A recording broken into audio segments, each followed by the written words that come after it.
Magnetism and matter को निपटाने वाले हैं एक सिंगल वीडियो के अंदर पूरी थ्योरी एनसीईआरटी के अकॉर्डिंग, साथ में बढ़िया वाले प्रीवियस ईयर क्वेश्चन जो मोस्टली इस चैप्टर से सेम से ही क्वेश्चन आते हैं वो आपको यहाँ पे मिलेंगे और वो बिल्कुल लास्ट में मिलने वाले हैं। तो अभी करेंगे हम क्लास 12 फिजिक्स का मैग्नेटिज्म एंड मैटर जो चैप्टर है, चैप्टर नंबर 5 उसको निपटाएंगे। इससे पहले के जितने भी चैप्टर हैं, चैप्टर फर्स्ट टू फोर्थ, वो ऑलरेडी अपलोडेड हैं। कोशिश करते हैं कि जल्दी जल्दी सारे वन शॉट आप लोगों के लिए आ जाएं चैनल के ऊपर बेटा जी, ठीक है। बट आगे बढ़ने से पहले बस मैं यही बोलूँगा, अगर आपने पढ़ना स्टार्ट नहीं किया तो पढ़ना स्टार्ट कर दो भाई साहब, बिल्कुल पास आ चुके हैं एग्ज़ाम। टाइम आपको लग रहा होगा कि यार अभी तो फ़ेब में एग्ज़ाम होंगे, बहुत टाइम पड़ा है ऐसा लग रहा होगा, बट सही देखो तो पूरे बस 3 महीने का टाइम जो है बस वही आप लोगों के पास है। ठीक है? तो पढ़ना स्टार्ट कर दो और साथ में वीडियो अच्छी लगे तो वीडियो को अपने फ्रेंड्स तक ज़रूर से शेयर कर देना। वीडियो को लाइक करो, चैनल को सब्सक्राइब करो, इनके बारे में मैं नहीं बोल रहा हूँ।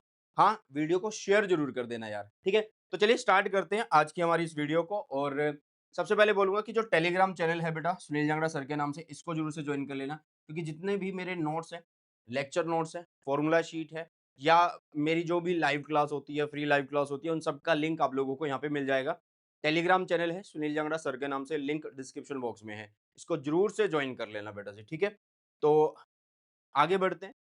जैसे कि आप सबको पता है कि अगर आपको फिजिक्स में पढ़ना है तो थ्योरी के साथ-साथ सबसे ज़्यादा क्वेश्चन लगाने होंगे। और पिछले 10 साल में सीबीएसई ने कैसे क्वेश्चन पूछे हैं, है ना? तो उनके ऊपर सबसे ज़्यादा प्रैक्टिस होनी चाहिए।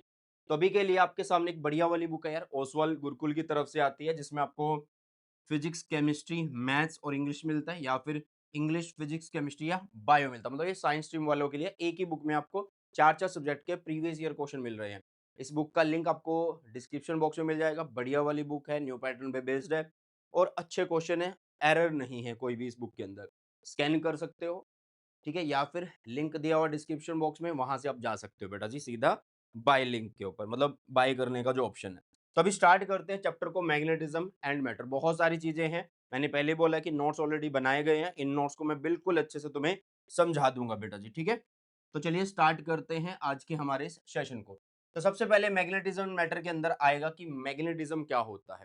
देखो यार, मैग्नेटिज्म क्या है? वो प्रॉपर्टी है किसकी? ऑब्जेक्ट की, जिसकी वजह से वो क्या करता है? अट्रैक्ट करता है, जैसे कि कुछ पीस, मतलब चीज़ों को अट्रैक्ट करता है, जैसे कि आयरन, निकल एंड कोबाल्ट। इस तरीके के बहुत सारे एग्जाम्पल जो हैं बेटा जी वो रहने वाले हैं। व्हाट इज नेचुरल मैग्नेट या व्हाट इज आर्टिफिशियल मैग्नेट? नाम से पता लग रहा है कि नेचुरल मैग्नेट वो मैग्नेट होंगे जो नेचर से हमें मिले। तो नेचर से हमें क्या मिला भाई? नेचर से हमें मिलता है यार ओर ऑफ आयरन, Fe3O4। ठीक है, ये क्या करते हैं? ये अट्रैक्ट करते हैं small pieces of iron, cobalt and निकल को अपनी तरफ। ठीक है, इसके अलावा अगर मैग्नेट को कभी भी आप फ्रीली सस्पेंड कर देते हो, मान लो ये मैग्नेट है, इसको बीच में से बांध के ऐसे मैं लटका दूं, तो क्या होगा? ये हमेशा इसके जो सिरे हैं वो कहाँ पे आके रुकेंगे बेटा जी? इसके जो सिरे हैं वो हमेशा कहाँ पे आके रुकेंगे? Comes to rest along north and south direction, मतलब ये हमेशा नॉर्थ साउथ डायरेक्शन में ही रुकेगा। क्लियर है? अगर हम बात करें what is the artificial magnets, नाम से पता लग रहा है कि जो आर्टिफिशियली प्रिपेयर किए जाते हैं भाई, वो होते हैं artificial magnet. Magnet which is prepared artificially is known as artificial magnet. जैसे कि बहुत सारे एग्जांपल हैं, इस चैप्टर में भी हम देखने वाले हैं उनको। देखिए, जैसे कि हॉर्स शू होता है कुछ इस टाइप से, है ना? ठीक है, कुछ इस टाइप से मैं थोड़ा सा अच्छा सा बना देता हूँ ऐसे। एक सिरा नॉर्थ, एक सिरा साउथ होता है।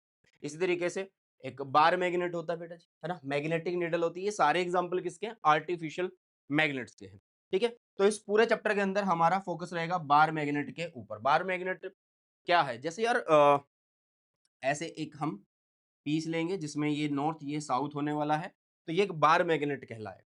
ठीक है? इसके चारों ओर क्या होता है? इसके चारों ओर फील्ड होता है, मैग्नेटिक फील्ड होता है। तो मेरे ख्याल से समझ में आ गई होंगी चीजें। इसके बाद आती है यार प्रॉपर्टीज ऑफ मैग्नेट। क्या-क्या प्रॉपर्टीज हैं उनको देख लेते हैं। मैंने पहले बोला बहुत सारी थ्योरी है इस चैप्टर के अंदर, बट थ्योरी भी समझने की है। एक ही बार में समझ में आ जाएगी, बट ध्यान से, बिल्कुल आराम से, अच्छे से समझनी है। ठीक है भाई? तो चलो स्टार्ट करते हैं प्रॉपर्टीज ऑफ मैग्नेट को। तो इसमें प्रॉपर्टीज ऑफ मैग्नेट में सबसे पहले जो पहली प्रॉपर्टी है वो ये है कि भाई जो मैग्नेट होता है वो क्या करता है? अट्रैक्ट करता है कुछ चीजें, जैसे कि आयरन, निकल एंड कोबाल्ट। इस तरीके की चीजों को अपनी तरफ अट्रैक्ट करता है। इसके अलावा the places in a magnet where its attracting power is maximum, मतलब जैसे कि अगर मान लो ये आप लोगों के पास एक मैग्नेट है, ठीक है?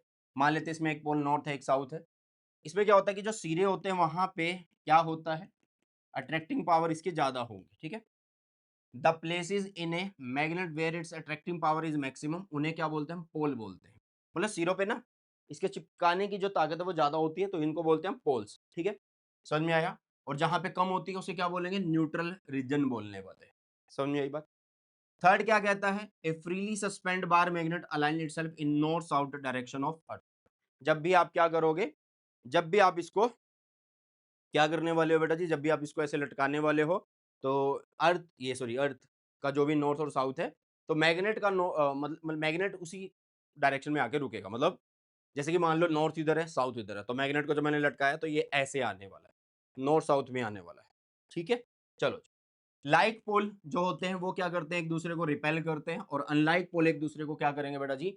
अट्रैक्ट करने वाले। जैसे कि positive positive same charge, negative negative same charge, ये दोनों एक दूसरे मतलब पॉजिटिव पॉजिटिव क्या है?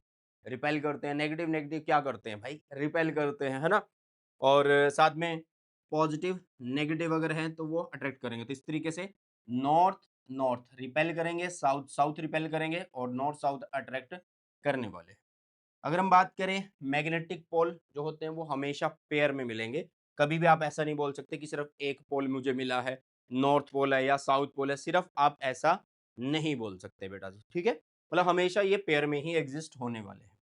ठीक है, इसके अलावा चैप्टर नंबर 4 में हमने पढ़ लिया था कि मैग्नेटिक फील्ड क्या होता है। What is the magnetic field? Magnetic field होता है यार the space around a magnet. मान लीजिए ये एक मैग्नेट है, तो इसके चारों ओर एक स्पेस है जिसमें इसके इन्फ्लुएंस को जो है फील किया जा सकता है।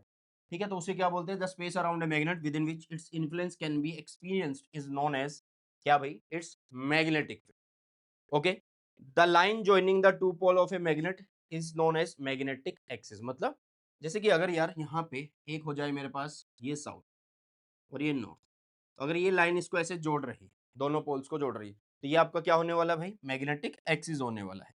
ये आपका क्या होने वाला है? मैग्नेटिक एक्सिस होने वाला है। समझ में आ गई बातें? चलिए नेक्स्ट देखिएगा। कुछ चीजें हैं जो आप लोगों को बहुत अच्छे से समझ लेनी है, क्योंकि भाई यहाँ पे जो हमारे पिछले चैप्टर्स हैं, फर्स्ट चैप्टर, चैप्टर नंबर 4, उनसे रिलेटेड काफी चीजें यहाँ पे रिपीट होंगी।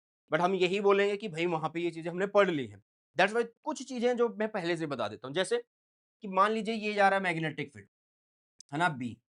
जैसे आपने इलेक्ट्रिक फील्ड समझा था कि ये इलेक्ट्रिक फील्ड जा रहा है ना? ध्यान से समझना भाई कि ये जा रहा है इलेक्ट्रिक फील्ड, ये जा रहा है इलेक्ट्रिक फील्ड।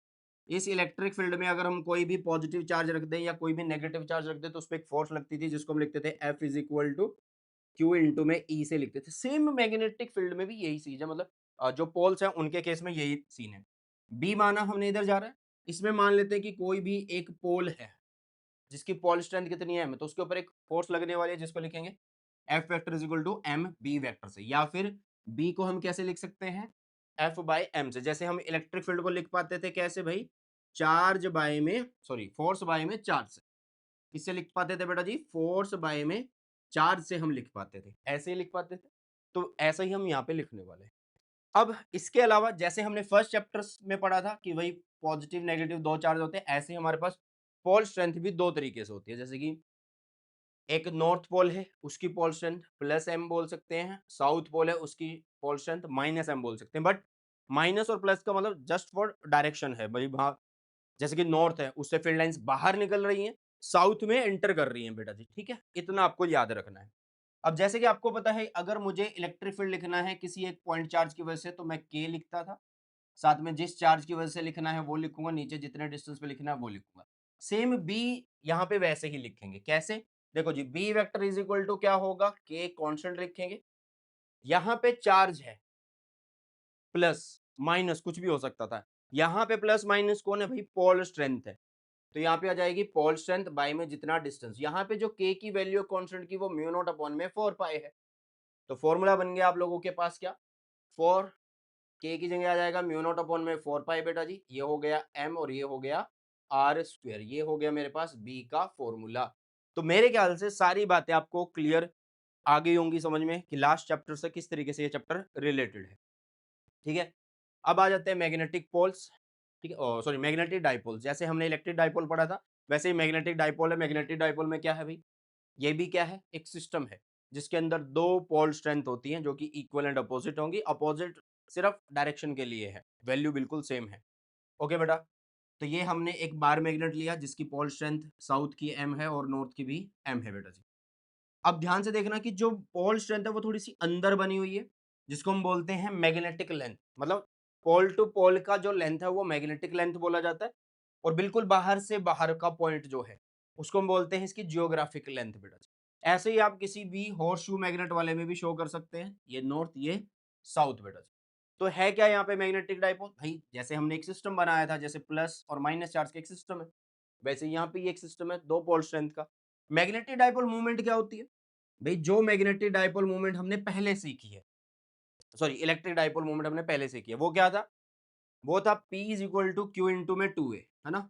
तो यहाँ पे चार्ज कौन है? पोल स्ट्रेंथ, कोई भी पोल स्ट्रेंथ लेंगे, नॉर्थ की या साउथ की, तो M लिखेंगे और उनके बीच की लेंथ लिख लेंगे। उनके बीच की लेंथ कौन भई? यहाँ से यहाँ की लेंथ, जिसको हम 2 का मल्टीपल ही देंगे।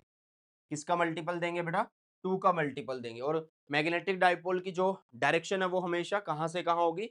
साउथ से नॉर्थ होने वाली है, क्योंकि ये एक वेक्टर क्वांटिटी होती है बेटा जी। कैसी होती है? ये एक वेक्टर क्वांटिटी ये होती है बेटा जी।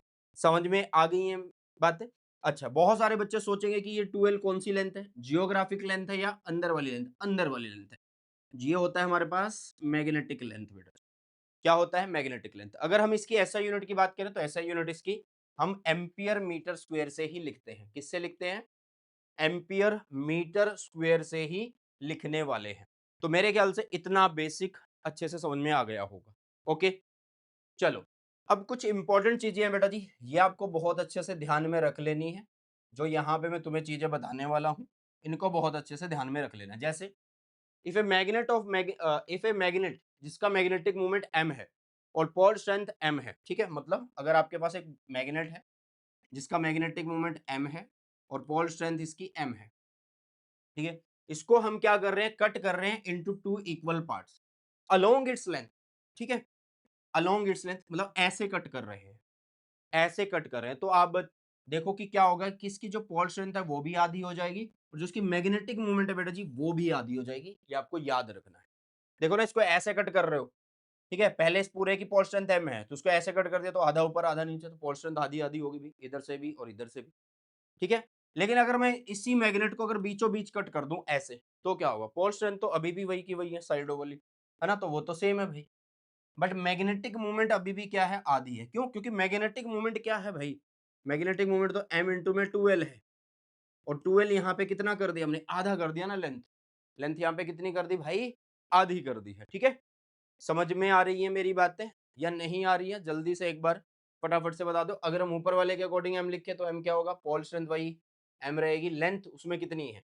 पोल स्ट्रेंथ आधी-आधी हो गई है। लेंथ उसमें कितनी है? 2l है भाई। तो 2 से 2 कैंसल कर देंगे तो ml आ गया, तो आधी-आधी आ गई ना डाइपोल मोमेंट, ठीक है? समझ में आ गई हैं बातें? चलो यार, अब आगे बढ़ते हैं। नेक्स्ट आ जाता है magnetic field at a point due to magnetic dipole at any point on the axial line. मतलब हम मैग्नेटिक फील्ड निकालेंगे ड्यू टू डाइपोल, निकालेंगे कहाँ पे? निकालेंगे axial, equatorial, at any point, वो भी देख लेंगे। बट पहले सुन लो मेरी बात। पहले ये बात है कि भाई सुनो, जब आपने इलेक्ट्रिक डाइपोल पढ़ा था तो आपने इलेक्ट्रिक फील्ड का फॉर्मूला लिखा था क्या? आपने लिखा था 1 अपॉन में 4 पाई एप्सिलॉन नॉट, कांस्टेंट की वैल्यू लिखी थी। साथ में आपने 2 लिखा था, ठीक है? साथ में आपने यहाँ पे p लिखा था और साथ में आपने यहाँ पे डिस्टेंस लिखा था और यहाँ पे r स्क्वायर माइनस में a स्क्वायर का होल स्क्वायर ऐसे किया, ठीक है? तो यहाँ पे भी वही चीज लिखनी है आपको। पहले मैं बता दूं, सेम डेरिवेशन है बट डेरिवेशन हमारे कोर्स में नहीं है, बस हमें पता होना चाहिए कि लिखते कैसे हैं। तो अगर मुझे यहाँ पे एक डाइपोल दिया हुआ है जिसकी पोल स्ट्रेंथ ये m है और ये m है, जैसे वहां पे यहाँ नेगेटिव होता था यहाँ पॉजिटिव, तो यहाँ पे साउथ है, ये नॉर्थ है। एक्सिस वाली लाइन जो इनके बीचों बीच जाएगी वो एक्सिस वाली लाइन है, उसके ऊपर पॉइंट P, जिसका डिस्टेंस हमेशा सेंटर से लेंगे, डाइपोल के सेंटर से लेंगे बेटा। तो इसके लिए फॉर्मूला क्या बनेगा? अब यहाँ पे जो B लिखेंगे हम एक्सियल के केस में, वो कैसे लिखेंगे भाई? यहाँ पे कांस्टेंट क्या था? 1/4 पाई एप्सिलॉन नॉट। यहाँ पे कितना है? म्यू नॉट अपॉन में 4 पाई, ये कांस्टेंट है। साथ में 2 आ जाएगा। P नहीं बोलेंगे क्योंकि अब मैग्नेट की बात करें तो यहाँ पे M आ जाएगा, जितने डिस्टेंस पे वो R आ जाएगा, नीचे वही r स्क्वायर माइनस में a स्क्वायर का स्क्वायर। A की जगह कुछ और नंबर लिखा जा सकता है, मतलब कोई भी अल्फाबेट लिखा जा सकता है। जैसे इन्होंने L लिया हुआ है तो यहाँ पे L लिख लेंगे हम, ठीक है बेटा जी? इन्होंने L लिया हुआ है तो यहाँ पे हम L लिख लेंगे। क्लियर है बातें या नहीं? फटाफट से बताइए। तो सेम फॉर्मूला आ गया आप लोगों के पास। देखो यार, देखो ध्यान से। अब इसी को ही आप शॉर्ट डाइपोल के लिए लिख सकते हो। तो शॉर्ट डाइपोल के केस में क्या होगा? शॉर्ट डाइपोल के केस में r जो है वो बहुत बड़ा होगा लेंथ के कंपैरिजन में। इसको 0 कर देंगे तो ये बन जाएगा म्यू नॉट अपॉन में 4 पाई 2 m r अपॉन में r4। ये r इससे कट जाएगा तो बन जाएगा म्यू नॉट 2 m बाय में 4 पाई r क्यूब बन जाएगा और ये हमारा एक्सियल का फॉर्मूला है। अब ध्यान से देखो, म्यू नॉट अपॉन 4 पाई को मैं k बोल दूं, ये हो गया 2 m बाय में r क्यूब, और यही तो हमारा उस टाइम एक्सियल वाले इलेक्ट्रिक फील्ड में आता था, 2 kp बाय में r क्यूब, वही तो है भाई। तो सेम सेम सी चीजें हैं सारी की सारी बेटा जी, ठीक है। और डायरेक्शन आपको पता ही है, क्योंकि नॉर्थ से देखो फील्ड लाइंस यहाँ इस पॉइंट पे ऐसे होगी, साउथ की वजह से ऐसी होगी, बट हमारा स्ट्रॉन्ग कौन सा है भाई? नॉर्थ से निकलने वाला, तो डायरेक्शन ऑफ नेट उधर ही होने वाला है, ठीक है। तो जो चीजें आप फर्स्ट चैप्टर में पढ़ चुके हैं वही चीजें आप यहाँ पे पढ़ने वाले हो। सेम आपका इक्वेटोरियल के लिए, इक्वेटोरियल के केस में मैग्नेटिक फील्ड का फॉर्मूला क्या होता था भाई? जैसे कि हम इलेक्ट्रिक फील्ड की अगर हम बात करें तो उसमें लिखते थे हम 1 अपॉन में 4 पाई एप्सिलॉन नॉट, ठीक है। यहाँ पे डाइपोल मूवमेंट आती थी, फिर उसके बाद यहाँ पे कितना आ जाता था भाई? ध्यान से देखो, ये वाला जो देखो, इसमें इक्वेटोरियल क्या होता है? ये आपका साउथ नॉर्थ है, ठीक है, साउथ से नॉर्थ। ये आपका डिस्टेंस आर, तो ये वाला डिस्टेंस जो होगा वो एल, और ये वाला आर। तो इसको यहाँ पे कितना लिख सकते हैं हम? ये आर स्क्वेयर प्लस में एल स्क्वेयर का रूट लिख सकते हैं, बस इसी को यहाँ पे यूज करना है। R square plus l square का स्क्वेयर हम यूज करके, और इसको हम रूट करते हैं तो वो रूट खत्म हो जाता है बेटा जी, ठीक है। जब हम सिंपल इलेक्ट्रिक फील्ड, एक मिनट, मैंने शायद इसको इलेक्ट्रिक फील्ड की फॉर्म में लिखना था ना, तो यहाँ पे या तो एल ले लो यार, ऐसे कर सकते हैं, कोई दिक्कत नहीं है। अब मैग्नेट की फॉर्म में कैसे लिखेंगे? तो मैग्नेट की फॉर्म में म्यू नॉट अपॉन में 4 पाई लिख लेंगे, यहाँ पे m आ जाएगा और यहाँ पे हो जाएगा आर स्क्वेयर प्लस में एल स्क्वेयर के ऊपर 3/2। ये मैंने जो फॉर्मूला लिखा बेटा, ये मैग्नेटिक फील्ड का लिखा है, ठीक है। और यहाँ पे भी आपका 3/2 आना चाहिए, ठीक है। तो ये इलेक्ट्रिक फील्ड का है, ओके। सिर्फ यहाँ पे m की जगह p आता था। तो भाई मैं ये बताना चाह रहा हूँ कि जो फॉर्मूले हमने वहां पे पढ़े हैं, सेम फॉर्मूले हम यहाँ पे पढ़ने वाले हैं। तो ये हमारा मैग्नेट का फॉर्मूला हो गया, किसके लिए? इक्वेटोरियल के लिए। आप लोग देख सकते हैं म्यू नॉट अपॉन 4 पाई m, ठीक है, आर स्क्वायर प्लस एल का square 3/2। What is L? L भाई ये है, आधी आधी लेंथ ही तो यूज कर रहे थे वहां पे भी। ये आर है और ये वाला डिस्टेंस इनका मतलब रूट में are square plus l square है, जो कि आपका पाइथागोरस थ्योरम से आ जाता है बेटा जी, ठीक है। तो ऐसे ही आप इसको शॉर्ट डाइपोल के लिए कर सकते हैं। शॉर्ट डाइपोल के केस में एल की वैल्यू 0 हो जाएगी, तो बचेगा क्या नीचे? सिर्फ और सिर्फ म्यू नॉट अपॉन में 4 पाई, यहाँ आ जाएगा m अपॉन में आर क्यूब, ठीक है, जिसको हम बोल सकते हो के एम बाय में आर क्यूब, मतलब जैसे वहां पे के पी बाय आर क्यूब पढ़ा था वैसे ही पढ़ रहे हैं, ठीक है बेटा।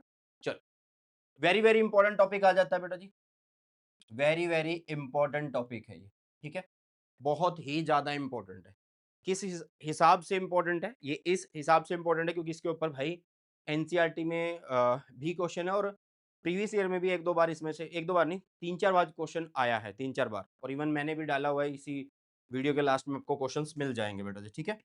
चलो अब देखो ध्यान से, गोज लॉ ऑफ मैग्नेटिज्म क्या कहता है? गोज लॉ ऑफ मैग्नेटिज्म क्या है? हमें ये बताता है कि भाई मान लो हम क्या करते हैं, किसी भी मैग्नेट के जब हम एनक्लोज कर लेते हैं उसको, है ना, तो भाई अब ध्यान से देखो, यहाँ पे क्या होता है कि जितनी फील्ड लाइंस एंटर करती हैं उतनी ही फील्ड लाइंस यहाँ से बाहर हो जाती है, उतनी फील्ड लाइन यहाँ से बाहर हो जाती है, ठीक है। अगर मान लो आप ऐसा करना चाहते हो कि ये नॉर्थ और साउथ है, ठीक है, यहाँ नॉर्थ से फील्ड लाइंस निकलेंगी, साउथ में एंटर कर जाएंगी, है ना, ऐसी ही होंगी बेटा जी, ऐसे ही यहाँ पे ऐसे नॉर्थ से निकलेंगी, साउथ में एंटर कर जाएंगे, ठीक है। ऐसे आप बहुत सारी बना सकते हो, आपकी मर्जी है, ठीक है, ऐसे बना सकते हो, आपकी मर्जी है। अगर मान लो मैं यहाँ पे कोई एरिया ले लूँ, ध्यान से देखना, अगर मैं यहाँ पे कोई एरिया ले लूँ यहाँ पे, तो इस एरिया में आप देख लो जितनी फील्ड लाइंस एंटर करेंगे उतनी निकल जाएंगी, समझ में आ गई है बात? तो बस यहाँ पे हमें यही बात जो है मोटिवेट करती है इस टॉपिक को करने में, मतलब इस बात पे ही ये टॉपिक बड़ा आसान सा लगता है। गॉस लॉ ऑफ मैग्नेटिज्म क्या कहता है कि भाई जितना फील्ड एंटर करेगा उतना ही फील्ड लाइंस बाहर आ जाएगी, मतलब फील्ड का मतलब जितनी नंबर ऑफ लाइंस एंटर कर रही है उतनी बाहर आ जाती है। तो इससे पता क्या लग रहा है? इससे एक तो ये पता लग रहा है कि जो आपकी फील्ड लाइंस है वो क्या करती है भाई, क्लोज लूप बनाती है, ठीक है, मतलब जितनी एंटर करी उतनी बाहर निकल गई, दोबारा इसमें एंटर कर जाएंगे ऐसे, ठीक है। दूसरा, monopole don't exist, monopole exist नहीं होते, क्लियर है बातें? समझ में आ गई हैं? बहुत ही ज़्यादा इंपॉर्टेंट है, इस पे क्वेश्चन यहाँ पे बन जाता है, ठीक है? अब जैसे आपको पता है कि अगर मैं फ्लक्स लिखना चाहूँ तो फ्लक्स कैसे लिखेंगे? Close integration B dot d s किसके बराबर होगा? म्यू नॉट एम नेट कितना है भाई? यही लिखते थे। जैसे वहाँ पे चार्ज होता था हमारा, कितना चार्ज अंदर एनक्लोज है, तो यहाँ पे एम नेट कितना है ना? तो भाई यहाँ पे एम नेट क्या है? एम नेट भाई जितनी फील्ड लाइन्स एंटर कर गई उतनी बाहर होगी, तो एम नेट तो हुआ ही नहीं कुछ।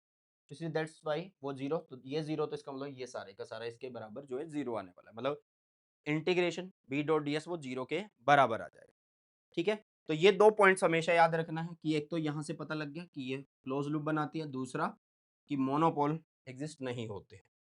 क्लियर बेटा? चलो जी, तो इसके बाद आ जाता है bar magnet as an equivalent solenoid. इसका भी आपको डेरिवेशन नहीं करना, सिर्फ़ और सिर्फ़ आपको पता होना चाहिए कि ये है क्या चीज़, ठीक है? सिर्फ़ और सिर्फ़ आपको ये पता होना चाहिए कि ये है कौन-सी चीज़ बेटा जी, ठीक है? मतलब क्वालिटेटिव स्टडी इसकी पता होनी चाहिए कि ये इस तरीके से काम करता है। इन्होंने बोला कि बार मैग्नेट को एज़ एन इक्विवेलेंट सोलेनोइड बता दो। हम क्या करते हैं कि हम एक सोलेनोइड लेंगे, ठीक है? सुनो पहले मेरी बात, हम इसको कैसे प्रूव कर सकते हैं? हम एक सोलेनोइड लेंगे बेटा और उस सोलेनोइड के एक्सिस पे फील्ड निकाल के देख लेंगे, ठीक है? फिर हम एक बार मैग्नेट लेंगे, उसके एक्सिस पे फील्ड देख लेंगे। दोनों का रिजल्ट सेम है तो इसका मतलब दोनों बराबर है ना? चलो, तो हम सबसे पहले क्या करते हैं, सोलेनोइड से पहले हम क्या करें, एक रिंग ले लेते हैं, सिंपल एक रिंग ले लेते हैं, ठीक है? जैसे कि मान लो आपने एक रिंग ले लिया, ऐसे रिंग ले लिया और इसका ये एक्सिस हो गया। मान लो ये इसका रेडियस है बेटा जी कितना r, ठीक है? और ये कुछ भी एक डिस्टेंस आप मान सकते हैं, मान लो ये x हमने मान लिया है। जिस पॉइंट पे हमें क्या निकालना है, इस पॉइंट पे हमें फील्ड निकालना है। तो फील्ड का फॉर्मूला ऑलरेडी हमें पता है कि कितना होता है, b is equal to mu naught n I radius का स्क्वायर अपॉन में 2, ये और ये का आप क्या करो, पाइथागोरस थ्योरम यूज करके ये वाला डिस्टेंस निकालो, तो ये बनेगा आर स्क्वायर प्लस में एक्स स्क्वायर 3/2 बेटा, ठीक है? जैसा कि हमारे पास ये फॉर्मूला ऑलरेडी है। ये एक रिंग के लिए है।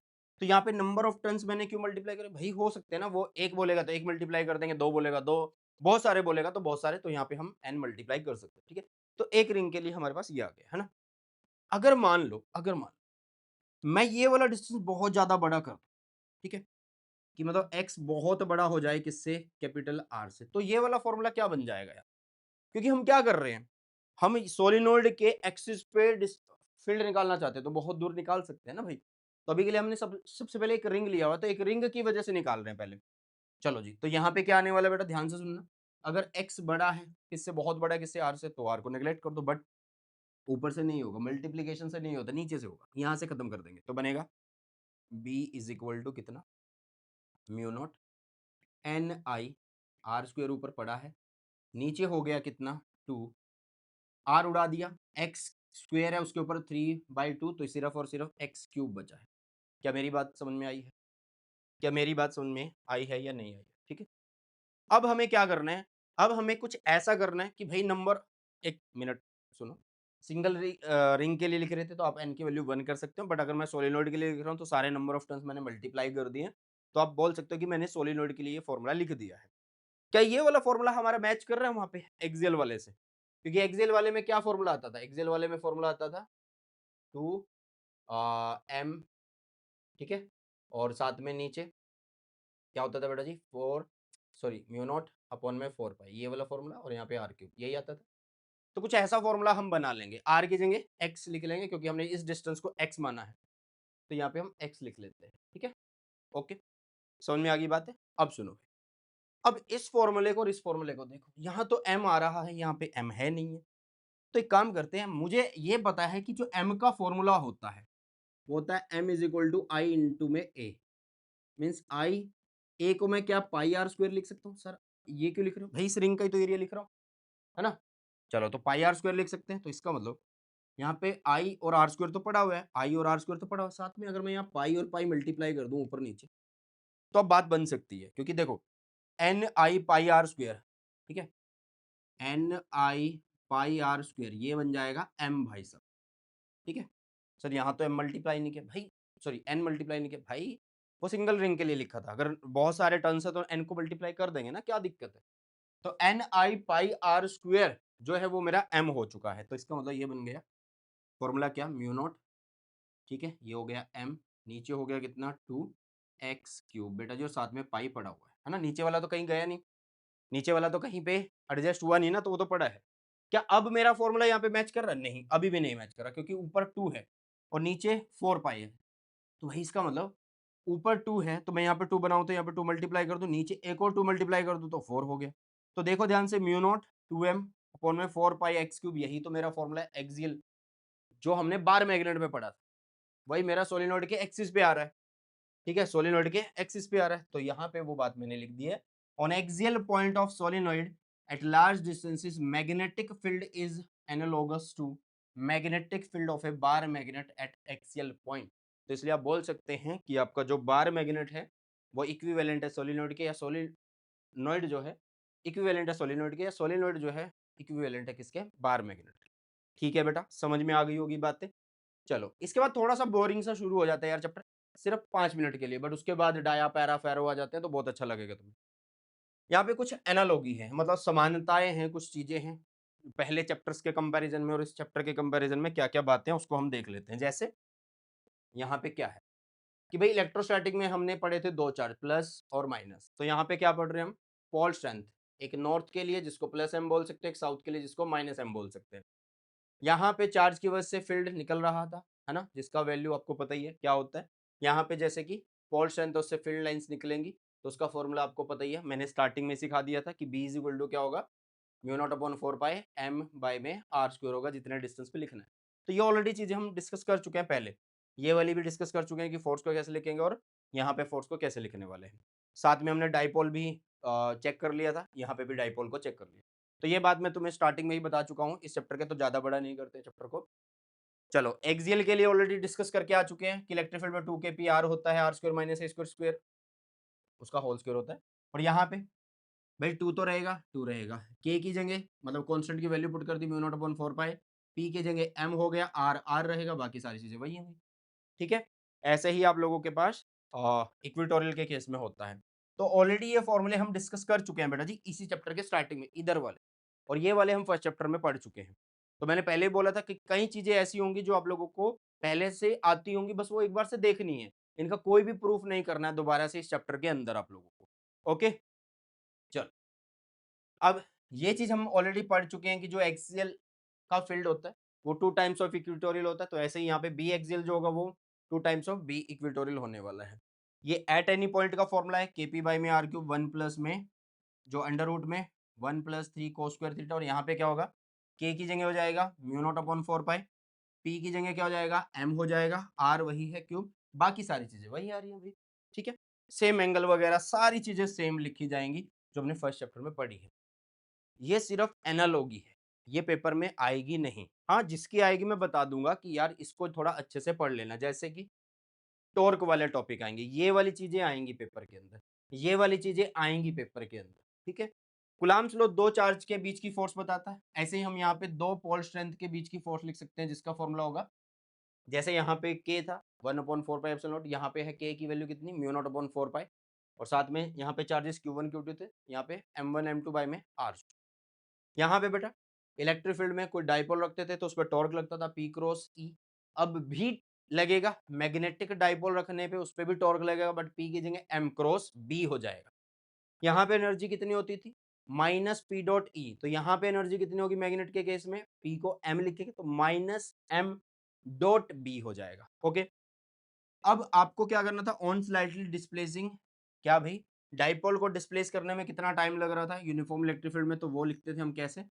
T is equal to 2 pi under root में इनर्शिया अपॉन में PE, तो यहाँ पे MB हो जाएगा, बस बाकी सारी चीजें सेम है भाई, तो कुछ बदलाव नहीं है। बट मैंने बताया इस फॉर्मूले को, इस फॉर्मूले को, इस फॉर्मूले को, इस फॉर्मूले को अच्छे से याद रखना, इन पे छोटा सा कभी कभार क्वेश्चन बन जाता है भाई, सब न्यूमेरिकल बन जाता है। ओके, चलिए आगे। इलेक्ट्रिक फ्लक्स का फॉर्मूला क्या होता है भाई? Phi is equal to E dot A, तो यहाँ मैग्नेटिक फ्लक्स का फॉर्मूला क्या होगा? यहाँ पे मैग्नेटिक फील्ड आ जाएगा, एरिया तो वही रहेगा, है ना, जिस भी एरिया में से निकालना चाहते हो आप लोग। इसके अलावा गोज लॉ ऑफ इलेक्ट्रोस्टैटिक हमें पता है कि क्या होता है, तो यहाँ पे गोज लॉ ऑफ मैग्नेटिज्म क्या होता है? अभी पढ़ के आए हैं कि वो जीरो के बराबर हो जाता है, B dot d s, close integration of B dot d s zero के बराबर हो जाता है, क्योंकि एम नेट जो है ऑलवेज जीरो होगा, जितनी फील्ड लाइन एंटर करेंगे उतनी ही फील्ड लाइन आउट हो जाएंगी बेटा जी। ठीक है, चलिए वेरी वेरी इंपॉर्टेंट टॉपिक्स यहाँ से शुरू हो जाते हैं, ठीक है, very very important topics. Okay, और बहुत अच्छे से हम इसको करने वाले हैं बेटा जी, तो इसलिए प्यार से देख लेना। जितना टाइम हमें अभी तक चैप्टर पढ़ने में लगा उससे दुगना टाइम अब हमें लगने वाला है, बट मैं कोशिश करूंगा कि जल्दी जल्दी इसको निपटा दें, ठीक है। तो हमारे पास मैग्नेटिक मटेरियल्स आ जाएंगे, ठीक है। डायामैग्नेटिक मटेरियल क्या होता है, पैरा और फेरो क्या होता है। तो पहले बात कर लेते हैं डायामैग्नेटिक सब्सटेंस। सुनो अब ध्यान से यार, कि डायामैग्नेटिक सब्सटेंस ऐसे सब्सटेंस होते हैं जो ऐसे एटम से बने होते हैं कि हर एटम के पास जो है जीरो मैग्नेटिक मोमेंट्स होती है, जीरो मैग्नेटिक डाइपोल मोमेंट्स होते हैं। सुनो, मान लीजिए ये आपके पास डायामैग्नेटिक सब्सटेंस है, इसमें ये किससे बना होगा, एटम से तो बना होगा ना भाई। तो इसमें जितने भी एटम्स है ना, तो उनकी अपनी खुद की डाइपोल मोमेंट जीरो होती है। अपनी खुद की डाइपोल मोमेंट क्या होने वाली है भाई साहब, जीरो होने वाली है, ये याद रखना है सभी ने, है ना। ओके सर, ऐसे कैसे भाई, यहाँ पे क्या होता है कि आपके जो एटम्स है उनके अंदर जो इलेक्ट्रॉन है वो पेयर्ड आप लोग बोल सकते हो, क्या बोल सकते हो, पेयर्ड बोल सकते हो, ठीक है। मतलब 2, 4, 6, 8, 10, 12 ऐसे। तो उनके पास पॉसिबिलिटी है कि वो एक दूसरे की मूवमेंट्स को कैंसिल कर दें। जैसे मान लो अगर एक इलेक्ट्रॉन ऐसे घूम रहा है, तो करंट कैसे बनेगा भाई, आप बोलोगे ऐसे करंट बन गया है ना, ऐसे करंट बन गया। तो इस करंट को ऐसे बनाने की वजह से इसका डाइपोल मोमेंट ऐसे जा रहा है अंदर की तरफ, ठीक है जी। मान लो एक इलेक्ट्रॉन ऐसे घूम रहा है, इसके ऐसे घूमने की वजह से करंट ऐसे बनेगा। अगर करंट ऐसे बनेगा, डाइपोल मोमेंट इधर आएगा, तो एक दूसरे को कैंसिल कर सकते हैं, है ना। तो भाई डायामैग्नेटिक सब्सटेंस में हर एटम के पास डाइपोल मोमेंट जीरो होती है। समझ में आ गया, चलो जी। अब जैसे ही अच्छा, इसके एग्जांपल जरूर से याद रख लेना यार, बहुत ज्यादा इंपॉर्टेंट है इसके एग्जांपल। जैसे कॉपर, जिंक, बिस्मथ, गोल्ड, अगर देखे तो हम चांदी भी है भाई, और NaCl, सोडियम क्लोराइड, H2, बहुत सारे एग्जांपल है। अभी के लिए कुछ सिलेक्टेड लिखे हैं, बट ये नहीं है कि सिर्फ यही एग्जांपल है, और भी काफी एग्जांपल्स है बेटा, बट जो इंपॉर्टेंट है वो मैंने यहाँ पे मेंशन कर दिए। अब सुनो बात, अब डायमैग्नेटिक सब्सटेंस में और चीजें और क्या होती हैं वो देखो। मैंने क्या किया, एक डायमैग्नेटिक सब्सटेंस लिया, उसको रख दिया मैग्नेटिक फील्ड में, मतलब बाहर से कोई मैग्नेटिक फील्ड अप्लाई कर दिया, उसके लिए मैंने यहाँ पे एक बार मैग्नेट रख दिया। इसके नॉर्थ से फील्ड लाइंस निकलेंगी, ऐसे जाएंगी, जिसको मैंने बोला कि बी एक्सटर्नल यहाँ से जा रहा है। अब फैराडे लॉ अगर तुमने पढ़ा है, क्योंकि अभी तो तुमने चैप्टर 6 नहीं पढ़ा है, अगर कहीं से इधर उधर से पढ़ भी लिया होगा तो सुन लो कि क्या होगा भाई। सुनो, फैराडे लॉ की वजह से क्या होने वाला है यहाँ पे, कि जब भी यहाँ से चेंजिंग फ्लक्स जा रहा है ना, जब भी यहाँ से चेंजिंग फ्लक्स जा रहा है, तो वहां पे सामने वाला जो मटेरियल है उसके अंदर अब जो करंट है वो इस तरीके से बनेगा कि वो बढ़ते हुए या फ्लक्स के जो भी चेंज आ रहा है उसको अपोज करेगा, ठीक है। या फिर आप लोग ये बोल सकते हो यार, कि यहाँ पे जो भी मटेरियल हमने लिया है, हर एक एटम के अंदर जो भी इलेक्ट्रॉन घूम रहे थे, अब वो इस तरीके से घूमेंगे, अब वो इस तरीके से घूमेंगे, ध्यान से सुनना, इस तरीके से घूमेंगे कि वो एक डाइपोल मूवमेंट जनरेट करने में हेल्प करेंगे, और वो डाइपोल मूवमेंट की जो डायरेक्शन होगी बाहर वाले फील्ड के अपोजिट होगी। समझ में आया क्यों होगी, क्योंकि यहाँ पे ना अंदर की तरफ एक लोकलाइज्ड करंट बन जाएगा। या फिर आप ये बोल सकते हैं, जो इलेक्ट्रॉन पहले एक ऐसे और एक ऐसे घूम रहा था, वो अब इस तरीके से घूमेंगे एक ही डायरेक्शन में, कि वो बाहर से जो फील्ड आ रहा है उसको अपोज करेंगे, उसको मतलब उसकी अपोजिट डायरेक्शन में बने, ठीक है। तो यहाँ पे इस तरीके से करंट बन रहा है, तो इस तरीके से करंट बन रहा है, तो डाइपोल मूवमेंट इधर इधर इधर, मतलब यहाँ पे एक डाइपोल मूवमेंट अगर बनी है, तो इसका मतलब यहाँ पे नॉर्थ, यहाँ पे साउथ, क्योंकि इधर अंगूठा है भाई। तो नॉर्थ साउथ ऐसे है। तो अब ध्यान से देखो, साउथ नॉर्थ तो कैंसिल हो जाएंगे, तो एक सीरा बन जाएगा पूरा नॉर्थ, एक सीरा बन जाएगा पूरा साउथ का बेटा जी। अब ध्यान से सुनो, ये सीरा पूरा नॉर्थ बन चुका है, ये सीरा पूरा साउथ बन चुका है, यहाँ से एक मैग्नेट लेके आ रहे हैं, तो भाई नॉर्थ और नॉर्थ तो रिपेल करेगा। बात समझ में आई या नहीं आई, नॉर्थ और नॉर्थ रिपेल होने वाला, तो आप यहाँ पे बोल सकते हैं भाई साहब क्या, कि जो आपका डायामैग्नेटिक सब्सटेंस है वो फील्ड को क्या कर रहा है, अपोज कर रहा है, या फिर बोलो कि रिपेल कर रहा है। क्या कर रहा है बेटा जी, रिपेल जो है वो इसको कर रहा है। समझ में आ गई बात। दूसरी बात, अभी बी एक्सटर्नल ऐसे जा रहा था, अगर यहाँ पे नॉर्थ है, ये साउथ है, और भाई ये सिरा पूरे का पूरा नॉर्थ बन चुका है, ये सिरा पूरे का पूरा साउथ बन चुका है, तो आपने एक चीज समझी है, आपने एक चीज समझी है कि जब भी आपके पास नॉर्थ साउथ होता है, तो फील्ड लाइंस उससे निकल रही हैं, साउथ में एंटर कर रही है, बट अंदर ऐसे चलती है, साउथ से नॉर्थ। तो इसका मतलब यहाँ से एक फील्ड ऐसे इंड्यूस हो रहा है, ऐसे आ रहा है, जिसके मतलब अंदर एक फील्ड बन चुका है जिसकी डायरेक्शन ऐसे है, तो बी इंड्यूस की डायरेक्शन ऐसे, एक्सटर्नल की ऐसे, तो इसका मतलब नेट फील्ड यहाँ पे क्या हो रहा है, यहाँ पे जो आपका नेट फील्ड है भाई वो क्या आ रहा है, नेट फील्ड जो है वो बी एक्सटर्नल से कम आ रहा है। ये भी एक प्रॉपर्टी हो गई किसकी? डायामैग्नेटिक सब्सटेंस की। डायामैग्नेटिक सब्सटेंस क्या करते हैं? डायामैग्नेटिक सब्सटेंस क्या करते हैं? अपने में से जो फील्ड जाता है उसकी वैल्यू को घटा देते हैं भाई, है ना? समझ में आ गई है बातें? ठीक है? तो यहाँ पे मैंने वही चीजें सारी बता दी हैं। If a diamagnetic substance is placed inside external magnetic field, then magnetic field line inside it will be less than B external, मतलब कम फील्ड लाइंस वहां से जाएंगी। समझ में आया? या फिर आप ये नोट कर लो जो कि ऑलरेडी मैंने बता दिया है कि diamagnetic substance repel bar magnet या रिपेल एक्सटर्नल फील्ड। बेटा बात समझ में आई किसके बारे में? ये सारी की सारी बात आपकी डायामैग्नेटिक सब्सटेंस के बारे में है बेटा जी। ठीक है, क्लियर? तो डायामैग्नेटिक सब्सटेंस में हर एटम के पास डाइपोल मोमेंट जीरो होती है। उसके बाद जब इसको एक्सटर्नल फील्ड में रखा जाता है तो डाइपोल मोमेंट इस तरीके से बनती है कि वो बी एक्सटर्नल को अपोज करता है। तो इसका मतलब बी नेट जो वहां से है वो एक्सटर्नल में से कुछ घटा रहा है वैल्यू, क्योंकि इंड्यूस अपोजिट है उसके, तो B external minus B induce, तो बी की वैल्यू जो आ रही है उसमें से जो नेट फील्ड जा रहा है वो एक्सटर्नल से कम ही है। ठीक है, और इनकी वजह से आप ये दो बातें भी बोल सकते हैं कि वो अपने में से फील्ड लाइंस कम जाने दे रहा है और साथ में रिपेल कर रहा है भाई, ये बातें भी बोल सकते हैं। नेक्स्ट हमारे पास आता है बेटा जी पैरामैग्नेटिक सब्सटेंस। तो पैरामैग्नेटिक सब्सटेंस क्या होता है? मैंने बोला कि डायामैग्नेटिक सब्सटेंस ऐसे सब्सटेंस होंगे जिनमें एटम्स के पास डाइपोल मोमेंट जीरो होती है, बट पैरा में क्या होता है? ये ऐसे एटम से बने होंगे जिनके पास डाइपोल मोमेंट जीरो नहीं होंगी, मतलब ऑड नंबर ऑफ इलेक्ट्रॉन्स आप बोल सकते हैं। ठीक है, जैसे कि विषम संख्या, है ना? शायद उसको यही बोलते हैं। चलो जी, तो ऑड नंबर मतलब 1 हो, 3 हो, 5 हो, 7 हो, है ना? 9 हो, 11 हो, 13 हो, ऐसे। इसमें क्या चांसेस है? जैसे कि मान लो 3 है, तो 3 में से 2 एक साइड घूम सकते हैं, 1 एक साइड घूम सकता है भाई। तो जो 2 एक साइड घूम रहे हैं, ध्यान से सुनो, मान लो एक घूमा उसकी वजह से डाइपोल मोमेंट इधर है, दूसरे की वजह से भी इधर है, एक की वजह से इधर आ गई। ठीक है? तो ये 2 कैंसल हो गई, एक तो फिर भी बच गई। तो इसका मतलब यहाँ पे आपका जो पैरामैग्नेटिक सब्सटेंस है, इस पैरामैग्नेटिक सब्सटेंस के अंदर जो एटम्स होते हैं, वो एटम्स ऐसे होते हैं कि उनके पास नेट डाइपोल मोमेंट होती है। ठीक है? तो इसके एग्जांपल FeO, O2 और टाइटेनियम, एल्यूमीनियम, ये बहुत सारे एग्जांपल है बेटा जी। ठीक है? तो यहाँ पे हमने क्या लिया? एक एल्यूमीनियम लिया जिसमें हर एटम के पास डाइपोल मोमेंट्स हैं, जो कि आपको ऐसे दिख रही है, और ये अलग-अलग डायरेक्शन में जा रही है, मतलब रैंडम मोशन में है बेटा। कैसी डायरेक्शन में है? रैंडम मोशन में है। ठीक है? तो अगर मैं क्या करूँ इस टाइम पे, हर एटम की डाइपोल मोमेंट देखूँ तो वो जीरो नहीं है। इतना तो मुझे क्लियर हो गया है, इतना तो मुझे पता लग गया है ना? लेकिन अगर ओवरऑल में इसके किसी भी वॉल्यूम को कंसीडर कर लूँ, तो उसमें नेट डाइपोल मोमेंट जीरो आ जाएगी। क्यों? क्योंकि भाई ये जो वॉल्यूम हम कंसीडर करेंगे, इस वॉल्यूम में बहुत सारे एटम हैं। हर एटम की डाइपोल मोमेंट की डायरेक्शन अलग-अलग है, कोई ना कोई एक दूसरे को कैंसल कर ही देगा, तो जीरो आ रही है। किसी वॉल्यूम में जीरो आ रही है बेटा, इस बात का ध्यान आपको स्पेशली रखना है। ठीक है? चलो, अब देखो ध्यान से। अब आपको ये बात पता लगी कि एल्यूमीनियम हमने लिया, मतलब पैरामैग्नेटिक सब्सटेंस लिया जिसमें डाइपोल मोमेंट्स रैंडम मोशन में इधर-उधर होती है। तो अगर मैं यहाँ पे क्या लगा दूँ, कोई फील्ड लाइन से लगा दूँ, तो क्या होता है? जैसे कि आपको पता है इलेक्ट्रिक फील्ड अगर हम यूज़ करें, और उसमें कोई डाइपोल मूवमेंट रख दें, मतलब डाइपोल रख दें जिसकी डायरेक्शन नेगेटिव टू पॉजिटिव कुछ इस प्रकार से होती थी, तो उसके सिरों पे फोर्स लग जाती थी और जिसकी वजह से टॉर्क प्रोड्यूस हो जाती थी, आप बोलते थे।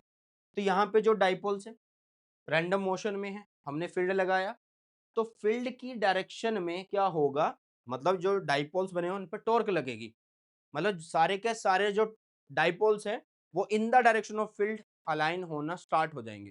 हालांकि सारे नहीं होते हैं, हालांकि सारे नहीं होते, कुछ ही हो पाते हैं बेटा जी। ठीक है, समझ में आई बात है? मतलब पार्शियल अलाइनमेंट होता है। क्या होता है? पार्शियल अलाइनमेंट होता है। अब अगर आपको परफेक्ट अलाइनमेंट करना है तो आपको बी की वैल्यू, मतलब बी एक्सटर्नल की वैल्यू बढ़ानी होगी, बहुत ज़्यादा बढ़ानी होगी, और टेम्परेचर थोड़ा कम करना होगा, क्योंकि टेम्परेचर अगर ज़्यादा रहेगा तो रैंडम मोशन ज़्यादा होता रहेगा। दैट्स वाई आप लोगों को क्या करना है कि अगर आपको परफेक्ट अलाइनमेंट चाहिए तो आपको बी एक्सटर्नल ज़्यादा करना होगा और टेम्परेचर कम करना होगा बेटा जी। समझ में आ गई बातें? चलो, तो इससे क्या होगा, जो एल्यूमिनियम है बी एक्सटर्नल लगाया तो सारे के सारे, सारे नहीं मतलब 90% लगा के चलो या 80% ऐसे कि भाई अलाइन हो गए हैं। तो अलाइन जब हुए ऐसे हो गए, तो जो एरो है वो नॉर्थ, ये साउथ, ये साउथ नॉर्थ, साउथ नॉर्थ ऐसे बन गए। तो बीच के वाले जो है भाई एक दूसरे को कैंसिल कर रहे हैं, तो ये वाला सिरा आपका साउथ बना, ये वाला सिरा आपका नॉर्थ बन गया। ये साउथ हो गया सिरा, ये नॉर्थ हो गया सिरा। समझ में आ गई बात? इतनी बात तो समझ में आ गई। अब ध्यान से देखना, ध्यान से देखना। तो इसका मतलब ये है कि हमने यहाँ पे जो फील्ड लगाया है भाई, इसको पहले यहाँ पे बना लो, इसको यहाँ पे बना लो, ठीक है? जैसे कि हमने ये बार मैग्नेट सॉरी बार मैग्नेटिक पैरामैग्नेटिक सब्सटेंस लिया, इसका ये वाला सिरा साउथ हो चुका है, साउथ, और ये वाला सिरा नॉर्थ हो चुका है ना? इधर से फील्ड आ रहा था तो हम यहाँ पे बोल देते हैं कि ये बार मैग्नेट था, ऐसे फील्ड आ रहा है ना? तो ये नॉर्थ है और ये साउथ है ना? ऐसे था, फील्ड यहाँ से ऐसे आ रहा है तो ये नॉर्थ से ही आ रहा है ना भाई? तो इसका मतलब देखो ये नॉर्थ है, ये वाला सिरा साउथ है। नॉर्थ और साउथ तो एक दूसरे को अट्रैक्ट करेंगे, नॉर्थ और साउथ एक दूसरे को क्या करेंगे? अट्रैक्ट करेंगे बेटा जी, है ना? बात समझ में आई है? तो इसका मतलब क्या है? At very high value of B external all the magnetic dipole moment will align. पहले ये बता रहा है कि अगर हम एक्सटर्नल फील्ड की वैल्यू बहुत ज्यादा कर दें तो सारे का सारा अलाइनमेंट हो जाता है, सारे अलाइनमेंट हो जाते हैं, और इस सिचुएशन को हम बोलते हैं मैग्नेटिकली सैचुरेटेड। ठीक है, तो आपसे कई बार ये भी पूछा जा सकता है कि वो कब मैग्नेटिकली सैचुरेट हो गया है? जब बी एक्सटर्नल की वैल्यू बहुत ज्यादा कर दी आपने तो सारे का सारा अलाइनमेंट हो गया। क्लियर है बेटा? दूसरी बात, अब जैसे मैंने यहाँ पे समझाया है, ये रहा साउथ, ये रहा नॉर्थ, ये पैरामैग्नेटिक सब्सटेंस है। तो फील्ड लाइंस अंदर कैसे चलती है भाई? अंदर तो साउथ से नॉर्थ चलती है ऐसे, है ना? ये हमारा बी इंड्यूस्ड है, ये हमारा बी इंड्यूस है। बाहर से फील्ड आपका ऐसे जा रहा है, तो बी इंड्यूस्ड और बी एक्सटर्नल दोनों एक साइड जा रहे हैं, तो इसका मतलब बी की वैल्यू या बी नेट की वैल्यू कितनी होगी? बी एक्सटर्नल प्लस में बी इंड्यूस्ड होगी, है ना? इसका मतलब ये या ये भी करेगा कि फील्ड लाइंस को अट्रैक्ट करेगा, फीबली अट्रैक्ट करेगा, और दूसरा अपने में से जाने वाली जो लाइनें हैं उनको ज्यादा जाने देगा ना। मतलब बी एक्सटर्नल प्लस में बी इंड्यूस हो गया, प्लस हो रहा है ना? समझ में आई है बात? तो इसका मतलब पैरामैग्नेटिक सब्सटेंस क्या करते हैं? अट्रैक्ट करते हैं बार मैग्नेट को, या paramagnetic substance attract magnetic field lines.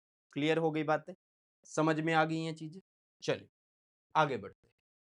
अब यहाँ पे जैसे कि आपको डायग्राम दिखाया गया है, ये एक बार मैग्नेट, ये एक बार मैग्नेट। यहाँ पे कॉपर लिया जो कि एक डायामैग्नेटिक सब्सटेंस है, यहाँ पे हमने एक टाइटेनियम लिया जो कि एक पैरामैग्नेटिक सब्सटेंस है। अभी हमने इसके एग्जांपल यहाँ पे पढ़े भी। ठीक है बेटा? ओके, चलो अब ध्यान से देखना ये क्या कहना चाह रहा है पिक्चर के थ्रू। क्वेश्चन ऐसे ही बनते हैं इस पे, ठीक है? देखो अब ध्यान से, यहाँ पे क्या है कि फील्ड लाइन जितनी निकली उतनी गई नहीं उसमें से। अब देखो ध्यान से, निकली कितनी है भाई? 1 2 3 4 5, 5 निकली, बट इसमें से 3 क्रॉस हो रही है।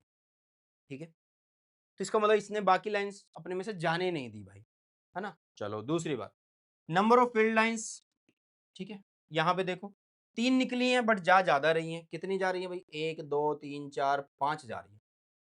ऐसे कैसे हो गया? क्योंकि देखो, जब हमने एक्सटर्नल फील्ड लगाया तो कॉपर, मतलब जो आपका एक डायामैग्नेटिक सब्सटेंस है, तो उसका ये वाला सिरा क्या बनता था? नॉर्थ। ये वाला सिरा क्या बनता था? साउथ बनता था भाई, है ना? तो इसका मतलब नॉर्थ से तो फील्ड लाइंस निकल रही हैं, साउथ से एंटर कर रही हैं। तो ये जो बाहर वाली लाइनें इधर वाली थी ये कैंसिल हो गई, ऊपर वाली कुछ इसमें से निकल के चली गई भाई।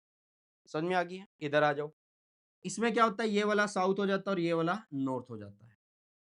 तो यहाँ से 3 लाइनें जो निकली थी एक्सटर्नल फील्ड वाली वो तो जाएंगी ही जाएंगी, साथ में बी इंड्यूस की वजह से भी फील्ड लाइंस एक्स्ट्रा बन चुकी है। तो बातें समझ में आ रही होंगी मेरे ख्याल से यार, है ना? तो यहाँ से ये पता लग जाता है कि फील्ड लाइंस के नंबर से पता लग जाता है कि कौन सा डाया सब्सटेंस है, कौन सा पैरामैग्नेटिक सब्सटेंस है। क्लियर है बेटा जी?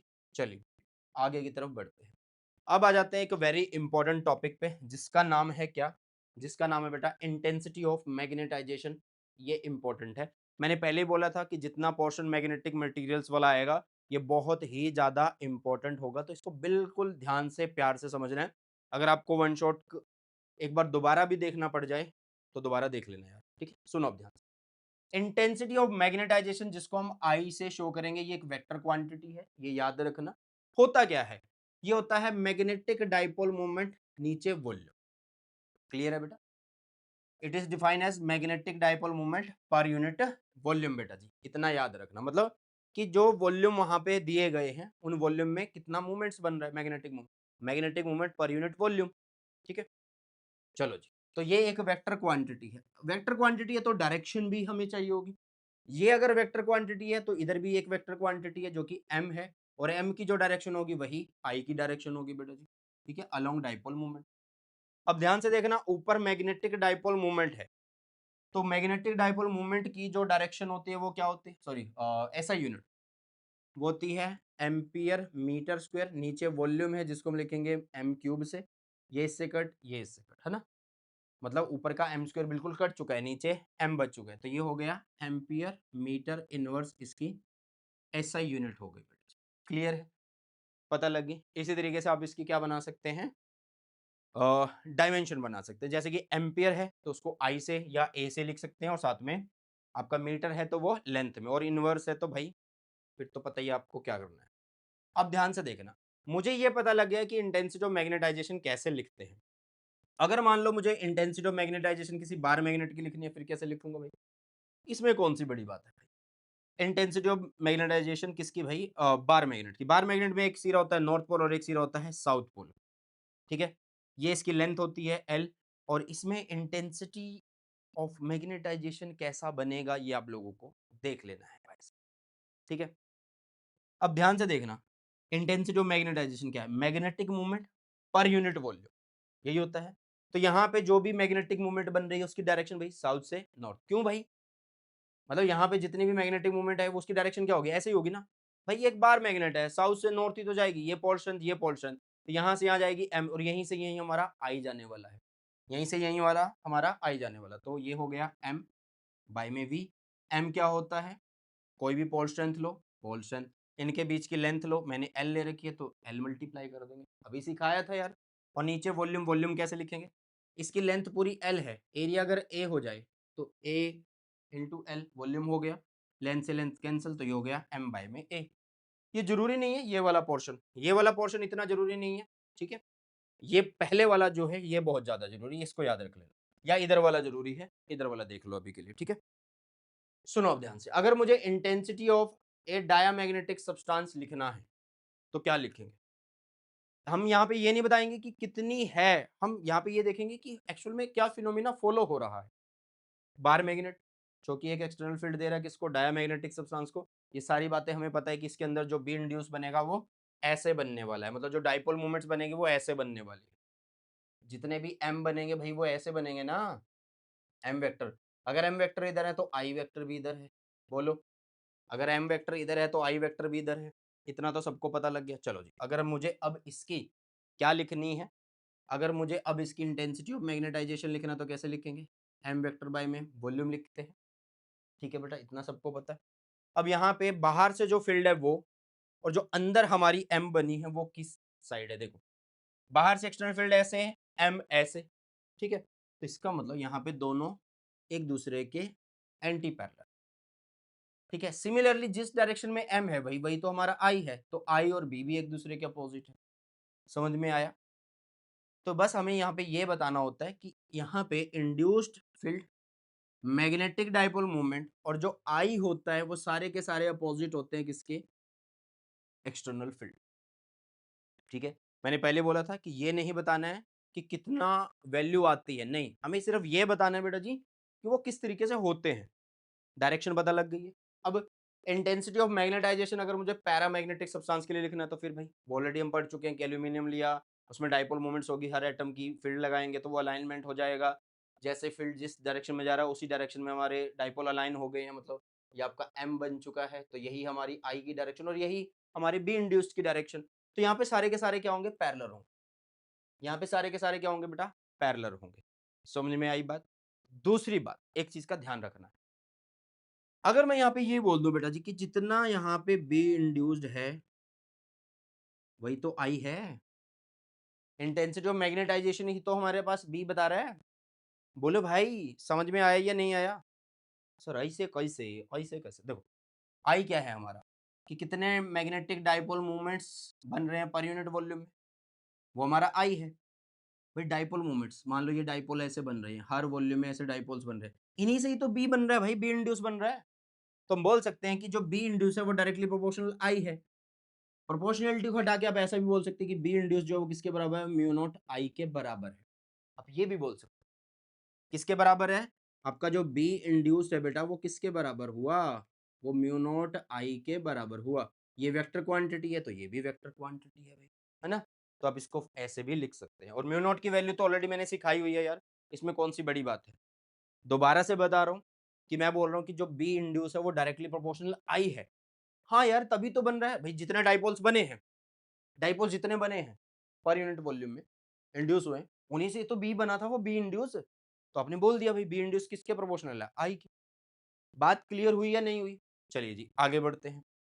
अब ध्यान से देखना, अगर मैं डायामैग्नेटिक सब्सटेंस लूं या पैरामैग्नेटिक सब्सटेंस लूं, अभी तक हमने फेरो के बारे में बात नहीं करी है, उसको थोड़ी देर बाद लास्ट में जाके बात करेंगे, क्योंकि हिस्टेरेसिस लूप भी कराऊंगा यार, बहुत कुछ है, बढ़िया बढ़िया चीजें हैं जो आप लोगों के सामने आने वाली है। ठीक है, चलो। अब जैसे आपको डाया पता है, डाया में क्या होता है, बी एक्सटर्नल ऐसे होता है और बी इंड्यूस ऐसे होता है, तो इसका मतलब आप लिख सकते हैं कि बी नेट जो होगा यहाँ से बी एक्सटर्नल माइनस में बी इंड्यूस होगा। बी इंड्यूस की वैल्यू ऑलरेडी हम म्यू नॉट आई लिख चुके हैं, है ना, तो ये लिख दिया भाई हमने। सेम आपका पैरा, पैरा में दोनों सेम डायरेक्शन में होते हैं, तो यहाँ पे प्लस आ जाता है, यहाँ पे क्या आ जाता है, प्लस। अब बात ये हो गई कि हम किसको याद करें, इसको याद करें या इसको याद करें। भाई कुछ नहीं याद करना आपको, बस ये याद करना कि B vector is equal to B external, ठीक है, प्लस में बी इंड्यूस्ड, वेक्टर फॉर्म में करो ना, ठीक है, बस हो गया ये। अब आपको पता है कि डाया में ये अपोजिट होता है, तो इसलिए यहाँ पे माइनस लगा देंगे फिर। ठीक है, समझ में आ गई हैं बातें? ऐसे आप लोग इसको याद कर लो, ऐसे आप लोग इसको याद कर लो। तो इंटेंसिटी ऑफ मैग्नेटाइजेशन मेरे ख्याल से पता लग गया है कि क्या होता है इन एक्चुअल, और हर मटेरियल का भी पता लग गया होगा कि क्या होता है। अब आ जाती है हमारे पास एक इंपॉर्टेंट प्रॉपर्टी, वो है मैग्नेटिक इंटेंसिटी एच। क्या है एच? कुछ भी नहीं है, ये जानबूझ के इस क्वांटिटी को लाया गया है। क्यों लाया गया वो समझा देता हूँ। देखो यार, अभी के लिए जब भी हमने डायामैग्नेटिक को यूज किया, ठीक है, या हमने पैरामैग्नेटिक को यूज किया, बेटा जी ध्यान से सुनना पहले बातों को, कि जब भी हमने डायामैग्नेटिक को यूज किया या पैरामैग्नेटिक को यूज किया, बाहर से फील्ड लगाया, तो जो नेट फील्ड है वो एक बार में कुछ ऐसा हुआ, डाया के केस में बी एक्सटर्नल माइनस में बी इंड्यूस, और एक केस में क्या हुआ कि बी क्या हुआ, बी एक्सटर्नल प्लस में बी इंड्यूस हुआ, है ना। तो इसका मतलब है कि मटेरियल में से जाने वाला नेट फील्ड वो तो फिर मटेरियल पे ही डिपेंड कर गया ना। तो बस हमने इसलिए ये जानबूझ के एक नई क्वांटिटी ली, मैग्नेटिक इंटेंसिटी, जिसको एच बोलते हैं। मतलब हमने ऐसा किया कि एक तरीके से भाई मतलब जो वहां पे फील्ड उसके बीच में से जा रहा था ना, नेट फील्ड, वो मटेरियल पे डिपेंड कर रहा है भाई। डाया के केस में ये है, पैरा के केस में ये है, तो बस इसका जो मटेरियल पे डिपेंडेंस है उसको खत्म करने के लिए बस तो हमने अलग से एक क्वांटिटी इंट्रोड्यूस करा दी, जिसका फॉर्मूला क्या होता है। पहली बात, ये मीडियम पे डिपेंड नहीं करती है, फॉर्मूला क्या होता है, बी नॉट अपॉन में म्यू नॉट होता है। ठीक है, बी नॉट अपॉन में म्यू नॉट होता है बेटा जी। H is equal to B not upon में म्यू नॉट है। ये म्यू नॉट क्या है, बी नॉट क्या है, सब आगे जाके थोड़ी सी देर रुको, पता लग जाएगा। ठीक है, जैसे कि मान लो मैंने क्या किया, यहाँ पे लिखा है ये वैक्यूम के लिए, इसके लिए वैक्यूम के लिए। अगर मुझे किसी मीडियम के लिए लिखना है तो मैं लिखूंगा बी बाय में म्यू, मीडियम के लिए तो बी बाय में म्यू लिख दूंगा। ठीक है, अब सुनो, यहाँ पे बी नोट इसका मतलब क्या है कि भाई जहाँ पे वैक्यूम है ये एयर है, वहां का फील्ड नीचे म्यू नोट। सेम वही कि मीडियम में कितना फील्ड है, अपॉन में म्यू लगा दे। ठीक है, और म्यू क्या होता है, परमिएबिलिटी ऑफ मीडियम होता है। इसका एग्जाम्पल देख लेते हैं कि ये मीडियम पे डिपेंड कर रहा है या नहीं कर रहा है। एच, एक बार से सुनो यार, जैसे कि अगर मान लो यहाँ पे एक ये लेंथ एलिमेंट है, इसमें से करंट आई जा रहा है और इससे किसी डिस्टेंस आर पे जिसका एंगल थीटा बन रहा है, एयर में हम फील्ड लिखना चाहते हैं, तो फील्ड आ गया बी नोट, जिसकी वैल्यू क्या लिख सकते हैं, बाइट लॉ से mu not upon 4 pi I D L sine theta by में आर स्क्वायर, ऐसा लिख सकते हैं। अगर मैं यहाँ से बी नॉट निकालूं और नीचे कर दूं म्यू नॉट, तो फॉर्मूला क्या बना, आपके सामने आ जाएगा 1 अपॉन में 4 पाई, ठीक है, यही बनेगा, और साथ में I D L sine theta by में आर स्क्वायर बन जाएगा, है ना। तो ये चीज देखो इधर वाली, तो हमने क्या किया है, एच को इस तरीके से बनाया है, इस तरीके से डिफाइन किया है कि वो मटेरियल पर डिपेंड करे ना। देखो ये मटेरियल पर डिपेंड थोड़ा कर रहा है। अब चलो सारी बातें छोड़ो, आप जहां पे फील्ड निकालना चाहते हो वहां पे कोई मीडियम रख दो, हमने मीडियम रख दिया। ठीक है, तो अब फॉर्मूला कैसे लिखेंगे, अब हम फॉर्मूला कैसे लिखेंगे भाई, अब हम फॉर्मूला कुछ ऐसे लिखेंगे कि म्यू नॉट की जगह म्यू आ जाएगा upon 4 pi IDL sign theta by में आर स्क्वायर। म्यू की वैल्यू क्या होती है भाई, म्यू नॉट म्यू आर, है ना। ये हो गया B is equal to mu naught mu r I D L sine theta by में आर स्क्वायर हो गया बेटा, और यहाँ पे है 4 पाई। तो अगर मैं यहाँ से बी लिखूँ, ये कितना आ जाएगा आपके पास? बी। अब ये कौन है भाई? ये आपका म्यू है। किसी मीडियम के लिए तो हम क्या लिखते थे इसको? म्यू। तो म्यू यहाँ पे आ जाएगा। तो बचा क्या? 1/4 pi I D L sine theta by में आर स्क्वायर। तो अब ध्यान से देखो यार, जब आपने मीडियम लिया तब भी फॉर्मूला सेम आ रहा है एच का, और जब आपने मीडियम नहीं लिया था, वैक्यूम या एयर लिया था, तब भी फॉर्मूला सेम आ रहा है। अच्छा, यहाँ पे हमारे जो फॉर्मूलाज है उनमें 4 पाई नहीं लिखा हुआ, वो कोई बड़ी बात नहीं है, आप लिख लेना उसको एक बार, ठीक है। तो यहाँ से आपको पता लग गया है, यहाँ से पता लग गया कि भाई आपके पास जो एच होता है वो इस तरीके से डिफाइन किया गया है कि वही वो बाकी चीजों पे डिपेंड ना करे, मतलब मीडियम पे डिपेंड ना करे। बस इसलिए हमने इसको डिफाइन किया है, इसलिए बस हमने इसको डिफाइन किया है, ठीक है। अब जैसे कि आपने लिखा एच क्या होता है? एच होता है बी अपॉन में म्यू। म्यू की वैल्यू क्या होती है? सॉरी, म्यू नॉट लिख दिया मैंने, म्यू। तो इसको ऐसे लिख सकते हैं, H is equal to B upon में म्यू नॉट म्यू आर लिख सकते हैं बेटा। और ये तो हमें पता ही है कि कितना है, बताओ यार, ये तो हमें पता ही है कि ये कितना होने वाला है बेटा। एक मिनट, ये नहीं, ये क्रॉस मल्टीप्लाई कर लो इसको, B is equal to mu not H mu r कर लो, है ना। तो ये तो हमें पता ही है कि कितना होगा, ये होगा बी नॉट। तो बी की वैल्यू आप बी नॉट म्यू आर भी लिख सकते हैं, जो कि ये रहे, ठीक है। तो बस अभी आपको ये समझना था कि what is magnetic intensity. Magnetic intensity आप ये बोल सकते हैं एक तरीके से, ये मैग्नेटिक इंडक्शन है, इसका नाम ये भी है, मैग्नेटिक इंडक्शन। क्लियर है? कहने का मतलब पहले जो फील्ड, नेट फील्ड उसमें से जा रहा था, नेट फील्ड उसमें से जा रहा था, वो मटेरियल टू मटेरियल चेंज हो रहा था। बट हमने अब एक ऐसा फैक्टर, एक ऐसी चीज डिफाइन कर दी कि अब वो मटेरियल पे डिपेंड करे ही ना, अब वो मटेरियल पे डिपेंड करे ही ना। तो H इज इक्वल टू क्या होता है? बी बाय में म्यू नॉट होता है अगर वैक्यूम या एयर है, अगर मीडियम है तो बी बाय में म्यू उसको लिख दे। क्लियर है बेटा जी? चलिए आगे की तरफ देखिए। नेक्स्ट बेटा, कुछ और एग्जांपल है ऐसी चीजों के लिए, जैसे कि अगर मैं आइडियल सोलेनोइड लूं। आइडियल सोलेनोइड का मतलब क्या है यार? आइडियल सोलेनोइड का मतलब है कि पूरे में फील्ड ऐसे भरा पड़ा है, यूनिफॉर्म पूरे के पूरे में है ना। आइडियल सोलेनोइड का मतलब ये है, बीच बीच की बात नहीं कर रहे हम, सीरो पे आधे आधे की बात नहीं कर रहे, पूरे में ही ये बात कर रहे हैं, ठीक है। तो जैसे कि आपको पता है कि अगर ये बीच में से खाली है सोलेनोइड, तो आप बी का फॉर्मूला क्या लिखोगे? आपको पता है कि बी का फॉर्मूला उस टाइम पे म्यू नॉट एन आई होगा, ठीक है। तो अगर मैं यहाँ से बी नॉट लूँ और वो म्यू नॉट कर दूँ, तो वो एन आई हो गया। समझ में आ गई बात? तो ध्यान से देखो, ये बी नॉट बाई में म्यू नॉट एच है, और एच मटेरियल पे डिपेंड नहीं कर रहा, वो एन और आई पे डिपेंड कर रहा है। क्लियर है? तो ऐसे हम फैक्टर्स बता रहे हैं भाई कि किस तरीके से एच जो है मटेरियल पे डिपेंड नहीं करता है। ओके बेटा, चलो अब आ जाते हैं, कुछ एक रिलेशन बनाते हैं जो कि बहुत ही ज्यादा इंपॉर्टेंट है। Relation between B and H हम यहाँ पे करने वाले हैं। और मैंने पहले ही बोला था कि भाई मेरे नोट्स हैं, ये सारी चीजों को मैं अच्छे से डिफाइन कर दूंगा आप लोगों को, ठीक है। तो हम यहाँ पे देख रहे हैं कि यहाँ पे क्या रिलेशन बनेगा बी और एच के बारे में। What is B? बी हमारा एक तरीके से नेट फील्ड है बेटा जी, और एच हमारा मैग्नेटिक इंडक्शन है, जो ऑलरेडी मैंने बता दिया कि इसको हमने इस तरीके से सेट किया है कि ये हमारा मटेरियल पे डिपेंड ना करे बेटा जी, है ना। ये हमारा किस पे डिपेंड ना करे? मटेरियल पे डिपेंड ना करे बेटा जी, ठीक है। चलो मान लो अगर हमने यहाँ पे वैक्यूम ले लिया, वैक्यूम खा लीजिएंगे, एयर ले ली, है ना। उसमें से आपने बी एक्सटर्नल निकाला, उसमें से आपने बी एक्सटर्नल निकाल दिया, ठीक है। चलो जी, तो आप क्या बोलोगे? वैसे आपने फॉर्मूला क्या पढ़ा है? आप बोलोगे सर हमने फॉर्मूला पढ़ा है कि बी नेट, नेट बी जो होता है वो होता है बी एक्सटर्नल प्लस में जितना इंड्यूस होगा वो। जब भाई है ही वैक्यूम, जब वैक्यूम है, एयर है, तो भाई किसमें मैग्नेटिक डाइपोल मोमेंट्स बना रहे हो? जब मैग्नेटिक डाइपोल मोमेंट्स ही नहीं बन रहे तो आई भी नहीं बन रहा है ना। आई वेक्टर नहीं बन रहा, आई वेक्टर नहीं बन रहा तो बी इंड्यूस भी नहीं बन रहा है। तो इसका मतलब ये तो खत्म हो गया। तो इसका मतलब वैक्यूम के केस में जो बी है वो बी एक्सटर्नल के बराबर है, जिसका नाम हमने बी नोट रख दिया, बस जिसका नाम हमने बी नोट रख दिया, ठीक है। समझ में आ गई ये बात? समझ में आ गई ये बात कि जब आपका वैक्यूम है तब एच क्या है? बी एक्सटर्नल बाय में म्यू नोट। इतना ही तो है भाई फंडा, सिंपल सा ही तो फंडा है ये। क्लियर इतनी बातें?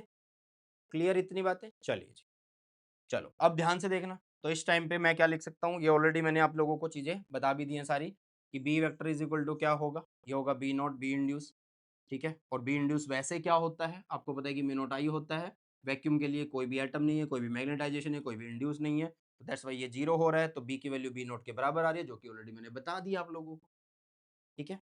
समझ में आया? तो इसका मतलब H की वैल्यू इस टाइम पे कितनी बनेगी? H की वैल्यू आपको पता ही है, वैक्यूम के केस में हम B नॉट बाय में म्यू नॉट लिख देंगे। ये B नॉट कौन है? यही तो हमारा B है, वहां से जा रहा है जो नेट अभी के लिए। समझ में आ गई होंगी बातें भाई? चलो, तो B not is what? Magnetic field intensity. Clear चीज है? चलो जी। अगर मान लो मैंने कोई मीडियम रख दिया, पहले वैक्यूम था, अब कोई मीडियम रख दिया, तो बी एक्सटर्नल जा रहा है भाई इधर। मान लेते हैं बी इंड्यूस भी इधर चला गया, मान लिया है। अगर वो स्पेशली डाया बोलेगा तो हम वही बात है कि वेक्टर फॉर्म यूज कर रहे हैं तो नेगेटिव बोल देंगे, बट अभी के लिए हमने ऐसा माना है कि बी इंड्यूस भी मेरा इधर है, बी एक्सटर्नल भी मेरा इधर है। तो अब क्या लिखोगे कि नेट फील्ड जो है वो क्या है? बी एक्सटर्नल बी इंड्यूस एक ही साइड जा रहे हैं तो दोनों को ऐड कर दोगे। बी क्या हुआ? बी नॉट हुआ। सर ऐसे कैसे? अरे बी एक्सटर्नल का नाम ही तो बी नॉट रखा हमने, बी एक्सटर्नल का नाम ही तो बी नॉट रखा है, ये देखो ना। ठीक है, बी एक्सटर्नल का नाम बी नॉट रख दिया। ठीक है, चलो जी। तो प्लस में क्या हो गया? बी इंड्यूस जिसको बोलते हैं म्यू नॉट आई। ठीक है, अब बी नॉट की वैल्यू क्या है? बी नॉट की वैल्यू तो अभी निकाल के आए हैं, यहां से मिल जाएगी भाई। बी नॉट की वैल्यू म्यू नॉट एच, तो म्यू नॉट एच यहाँ पे रख दिया। म्यू नॉट आई यहाँ पे पहले से पता है, तो म्यू नॉट कॉमन ले लो, तो फॉर्मूला क्या आ गया है? क्या आ गया भाई? B vector is equal to mu not H plus I. तो यही तो हमारा एक रिलेशन है, किस किस के बीच में? बी और एच के बीच। तो बी हमारा नेट फील्ड, एच हमारा मैग्नेटिक फील्ड इंटेंसिटी। यही बोला था, मैग्नेटिक फील्ड इंटेंसिटी बोला था ना भाई। मैग्नेटिक इंटेंसिटी जिसको मैग्नेटिक इंडक्शन बोल रहे थे। ठीक है, मैग्नेटिक इंटेंसिटी जिसको मैग्नेटिक इंडक्शन बोल रहे थे। क्लियर है? तो ये वाली एक रिलेशन आपको याद रख लेनी है कि क्या हुआ? B is equal to mu not H plus में I. B is what? B एक नेट फील्ड है। H is what? H आपका पता ही है आपको, मैग्नेटिक इंडक्शन है ये। ठीक है, मतलब ये आप लोगों को बस ये बताता है कि ये मटेरियल पे डिपेंड नहीं कर रहा एक तरीके से। ठीक है, एक तरीके से ये आपका मटेरियल पे डिपेंड नहीं कर रहा है। मतलब आप एक तरीके से ऐसा बोलो कि H ना एक तरीके से एक्सटर्नल फील्ड ही है, एक्सटर्नल फील्ड ही है, क्योंकि देखो हमने यहीं से बनाया है इसको बी नोट से ही। तो एक्सटर्नल फील्ड ही है ये, बस ये कि मटेरियल पे डिपेंड नहीं कर रहा है ना? चलो जी, तो इतना समझ में आ गया होगा। आगे चलो, अब अगर हम पैरा के बारे में बात कर लें कि पैरामैग्नेटिक सब्सटेंस या डायामैग्नेटिक सब्सटेंस, ये सब चीजें क्या, अब आपको पता लग गया है कि पैरामैग्नेटिक सब्सटेंस में क्या होता है। देखो आपको पता है कि भाई यहाँ पे H क्या होगा? बी वेक्टर अपॉन में म्यू नॉट होगा, यही होगा। एक तो ये पता लग गया है ना? एक तो ये आप लोगों को पता लग गया है, और एक डाया के केस में पता लग गया। अभी जैसे कि मैंने आप लोगों को यहाँ पे बताया था। एक मिनट रुकना, एक मिनट रुकना, जस्ट अ मिनट। कुछ चीज़ें मैं आपको बताऊंगा, रिपीट करूंगा। यहाँ पे आ जाओ। जैसे कि आपको पता है बी क्या है हमारा? बी एक्सटर्नल प्लस में म्यू नॉट आई है ना? या फिर कहाँ पे चले, कहाँ पे चले, कहाँ पे चले, मैंने यहाँ पे बताया था ना। तो एम क्या है भाई? अपोजिट है बी एक्सटर्नल के, साथ में आई अपोजिट है किसके? बी एक्सटर्नल के, यही है। चलो जी, ये डाया का केस है। पैरा के केस में ये सेम डायरेक्शन में होंगे, बस ये याद रखना। ठीक है, अब आगे चलो, अब आगे चलते हैं, यहाँ पे आ जाओ। देखो अब मैंने क्या किया, पैरामैग्नेटिक के केस में मैंने क्या बोला कि भाई यहाँ पे जो बी है ना वो greater than mu naught H होगा। ऐसा क्यों बोल दिया? देखो ध्यान से, अभी हम एक रिलेशन पढ़ के आए हैं, ये वाला हम एक रिलेशन पढ़ के आए हैं, इसको आप ऐसे लिख लो। बी इज इक्वल टू हमने लिखा म्यू नॉट, जो कि हो गया H प्लस में आई वेक्टर हो गया, है ना? ये लिखा मैंने, है ना? चलो मैं इसको ऐसे लिख दूं, सुनना भी ध्यान से, कि B vector is equal to कितना? Mu not H vector plus में कितना है? Mu not I vector. ऐसे लिख दो, कोई फर्क नहीं पड़ेगा। ठीक है, मैं क्या कह रहा हूँ, मैं क्या कह रहा हूँ, सुनना ध्यान से। पैरामैग्नेटिक सब्सटेंस में क्या होता है कि नेट फील्ड और इंटेंसिटी ऑफ मैग्नेटाइजेशन वो तो सेम डायरेक्शन में होते हैं। मतलब आपका जो बी है और आपका जो आई है वो तो सेम डायरेक्शन में होते हैं, सेम डायरेक्शन में होते हैं। ये कब हुआ? जब आपने कोई मटेरियल रखा, तभी तो भाई इंटेंसिटी ऑफ मैग्नेटाइजेशन काम करेगी। तो इसका मतलब सेम डायरेक्शन में चीजें ऐड हो रही हैं, सेम डायरेक्शन में तो चीजें ऐड हो रही हैं। तो इसका मतलब ये है कि हमारे बी की जो वैल्यू है वो ज्यादा होगी इससे। सर इससे क्यों कंपेयर कर रहे हो म्यू नॉट एच से? भाई खाली जगह में तो म्यू नॉट एच ही है ना, उसके बाद जो भी मटेरियल रख रहे हो उसके हिसाब से तो बताओगे। तो कंपैरिजन वैक्यूम या एयर से कर दिया कि भाई उससे तो ज्यादा ही आएगी जब कोई मटेरियल आपने रख दिया है, जैसे कि पैरा रख दिया। समझ में आ गया बात? तो इसलिए पैरामैग्नेटिक सब्सटेंस में आप लोग ये बोल सकते हैं कि भाई बी इज ग्रेटर देन किसके होता है? म्यू नॉट एच होता है। समझ में आई बात? यस और नो? फटाफट से एक बार मुझे बता दो भाई, फटाफट से एक बार मुझे बता। और इसके केस में, डायमैग्नेटिक केस में लेस कैसे हो रहा है भाई? डायमैग्नेटिक के केस में लेस कैसे हो रहा है? क्योंकि आपका पहले क्या था? आपका पहले क्या था कि जो आपका बी था, जो आपका बी एक्सटर्नल था और आई था, उनके बीच में रिलेशन अपोजिट था। तो यहाँ पे भी तो एच कौन है? एक्सटर्नल ही तो है, बस सिर्फ मटेरियल पे डिपेंड नहीं करा हमने। तो दोनों अपोजिट हैं भाई, अपोजिट है तो माइनस होंगे तो इसका मतलब क्या है कि म्यू नॉट एच में से ही तो कुछ वैल्यू कम आने वाली है उससे। तो इससे आप बोल सकते हैं कि यहाँ पे बी जो होगा, नेट फील्ड जो होगा वो less than mu naught H होगा। किसके केस में? डायामैग्नेटिक सब्सटेंस के केस में। अब यही कॉन्सेप्चुअल क्वेश्चन बनते हैं भाई साहब, यहीं से ही कॉन्सेप्चुअल क्वेश्चन बनते हैं और यही चीजें आपसे पूछी जाती हैं। तभी तो मैं बिल्कुल आराम से सारी चीजें, सारे नोट्स आप लोगों को यहाँ पे ऐसे पढ़ा रहा हूँ। क्लियर है बेटा? समझ में आ गया? चलो जी। तो आपके पास रिलेशन ऑलरेडी था, b is equal to mu not H plus I. अब उस b की वैल्यू हमने म्यू एच रख दी क्योंकि मटेरियल के लिए है, बाकी सारी चीजें सेम थी। म्यू को आप म्यू नॉट म्यू आर लिख सकते हैं, तो म्यू नॉट से म्यू नॉट कट जाएगा और ये आ गया mu R H is equal to H plus I बन गया। ठीक है, म्यू आर एच प्लस में एच प्लस में आई, ये याद रखना, अभी के लिए इसको याद रखना, इतने को याद रखना। ठीक है, अब पहले हम मैग्नेटिक ससेप्टिबिलिटी को डिफाइन कर देते हैं, फिर आगे चलेंगे इसके ऊपर। ठीक है, चलो। अब हमने क्या किया कि भाई कोई मटेरियल लिया, एच अप्लाई किया। ठीक है, इंटेंसिटी ऑफ मैग्नेटाइजेशन भी इधर है, सुनना अब ध्यान से। जितना हम एच देंगे उतना आई बढ़ेगा, ध्यान से सुनो। जितना हम एच इंक्रीज करेंगे उतना इंटेंसिटी ऑफ मैग्नेटाइजेशन बनेगा। एक्सटर्नल फील्ड जितना लगा रहे हो, सर ये एक्सटर्नल फील्ड है क्या? हाँ भाई, ये एक्सटर्नल फील्ड ही है, बस फर्क क्या है? पहले वो मटेरियल टू मटेरियल डिपेंड हो रहा था, अब मटेरियल टू मटेरियल डिपेंड नहीं है। हमने एक नई क्वांटिटी डिफाइन कर रखी है ना, जिसको एच बोलते हैं। तो इसका मतलब जितना एच अप्लाई करोगे उतना ही तो इंटेंसिटी ऑफ मैग्नेटाइजेशन होगा। तो हमने एक फैक्टर बना लिया यहाँ से, जैसे कि I is directly proportional to H. ठीक है, जितना इंटेंसिटी ऑफ मैग्नेटाइजेशन किस पे डिपेंड कर रहा है? एच पे। तो अगर प्रोपोर्शनलिटी को हटाएंगे तो यहाँ पे कॉन्स्टेंट आ जाएगा, जिसको हम बोलते हैं जीटा, या मैग्नेटिक ससेप्टिबिलिटी बेटा जी। तो मतलब ससेप्टिबिलिटी का फॉर्मूला हो गया आई बाई में एच। ससेप्टिबिलिटी का फॉर्मूला क्या हो गया? आई बाई में एच हो चुका है। ठीक है, अब यहां से बहुत सारी चीजें इंपॉर्टेंट है, ध्यान से सुनो। अगर मान लो मैं लेस एच कर दूं, लेस एच का मतलब है कि बाहर वाला जो फील्ड है वो कम कर दिया। ठीक है, लेस एच, लेस एच करूंगा, लेस एच करूंगा तो इंटेंसिटी ऑफ मैग्नेटाइजेशन हाई होगा। तो इससे क्या होगा कि ससेप्टिबिलिटी इंक्रीज होगी। सर ये क्या पता लग गया हमें?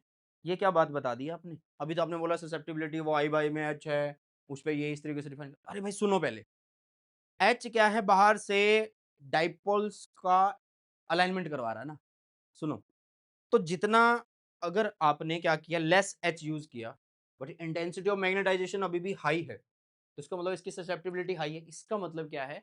ससेप्टिबिलिटी का मतलब होता है कि भाई कितना इजी इसको मैग्नेटाइज किया जा सकता है, कितना आसानी से किसी बॉडी को, मटेरियल को मैग्नेटाइज किया जा रहा है, वो बता रहा है कौन? ससेप्टिबिलिटी। मतलब बाहर से फील्ड लगाया एच जो कि लेस है, और एच हो गया हाई, इंटेंसिटी ऑफ मैग्नेटाइजेशन हो गया हाई, मतलब जो डाइपोल पर यूनिट वॉल्यूम बन रहा है वो ज्यादा बन गए हैं, तो ससेप्टिबिलिटी हाई होगी, मतलब थोड़ा सा फील्ड लगाने से इजिली मैग्नेटाइज हो जाएगा।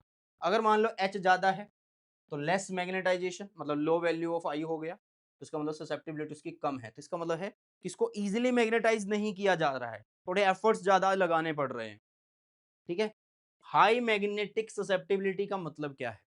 कि भाई इजी टू मैग्नेटाइज, इसको आसानी से मैग्नेटाइज किया जा सकता है। समझ में आई बात? अब जैसे मान लो वैक्यूम है, वैक्यूम में आपको पता ही है कि भाई आई तो होता ही नहीं है, तो I zero, zero by H zero, तो आई क्या हो गया? उसका जीरो ही है, तो ससेप्टिबिलिटी उसकी जीरो है। ठीक है, वो वैक्यूम के केस में या एयर के केस में। तो अगर मैं मान लो पैरामैग्नेटिक मटेरियल यूज कर लूं, तो पैरामैग्नेटिक मटेरियल तो अभी हम बात करके आए ना, जिस साइड एच उसी साइड आपका आई, तो दोनों एक से सेम डायरेक्शन में पैरेलल होंगे भाई। दोनों क्या होंगे? पैरेलल होंगे भाई। जिस साइड आई उसी साइड आपका एच। ससेप्टिबिलिटी का फॉर्मूला क्या है? आई बाई में एच, आई बाई में एच। ठीक है, ससेप्टिबिलिटी का फॉर्मूला आई बाई में एच, ये भी आई ये भी एच। आई भी उसी साइड जा रहा है, एच भी उसी साइड जा रहा है, या इधर या इधर या इधर या इधर, तो इसका मतलब इसकी वैल्यू क्या आने वाली है? इसकी वैल्यू पॉजिटिव आने वाली है। याद रखना, यहां से क्वेश्चन आता है कि किसकी ससेप्टिबिलिटी पॉजिटिव होती है। ठीक है, होती तो आपके पास फेरो की भी है, बट अभी के लिए बस इतना याद रखना कि पैरामैग्नेटिक की ससेप्टिबिलिटी क्या होती है, पॉजिटिव होती है, बट वैल्यू कम होती है इनकी। वैल्यू जो होती है वो कम होती है, मतलब थोड़ी बहुत ही होती है, मतलब प्लस में तो होती है बट कम होती है। ये याद रखना, क्योंकि अभी फेरो आएगा तो उसमें हज़ारों में चली जाएँगी चीज़ें। चलो, तो डायामैग्नेटिक सब्सटेंस में क्या होता है भई, जितना H लगाया उसके अपोजिट I बन गया।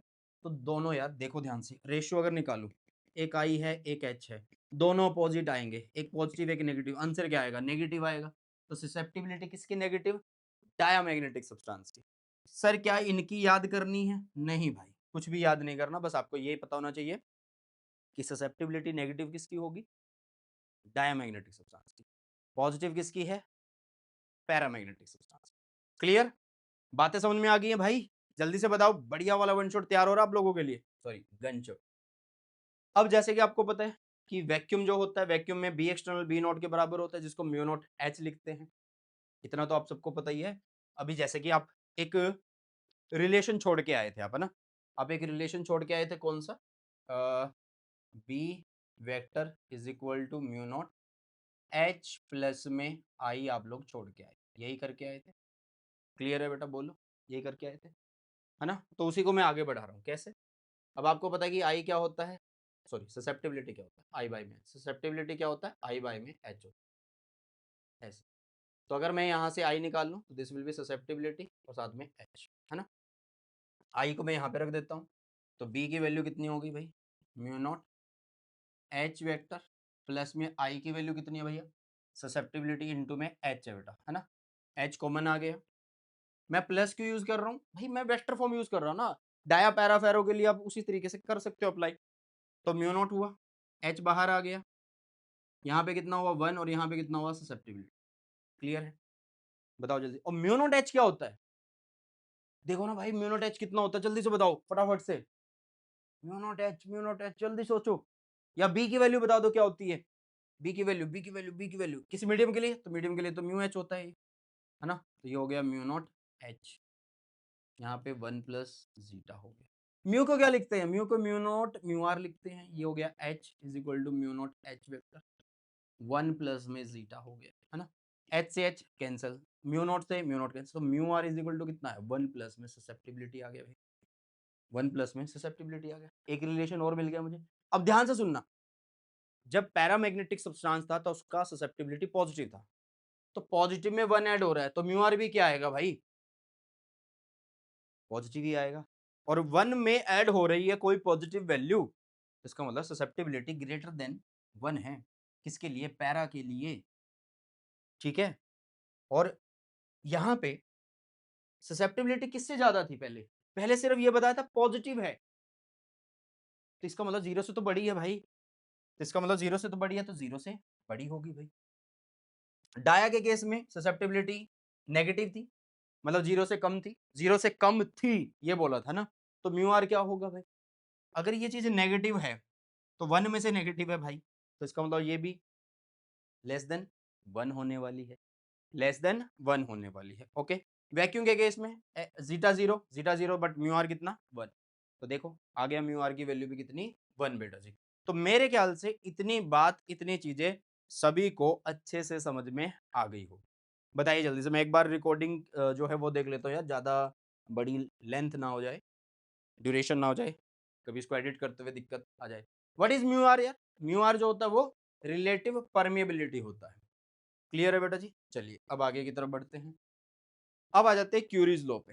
ठीक है, क्यूरीज लॉ पे कुछ ज्यादा इंपॉर्टेंट नहीं है, मतलब सिंपल है। इसमें आपको क्यूरी लॉ पता होना चाहिए और किस टेम्परेचर पे क्या से क्या मटेरियल बन रहा है उसके बारे में पता होना चाहिए। ठीक है, चलो।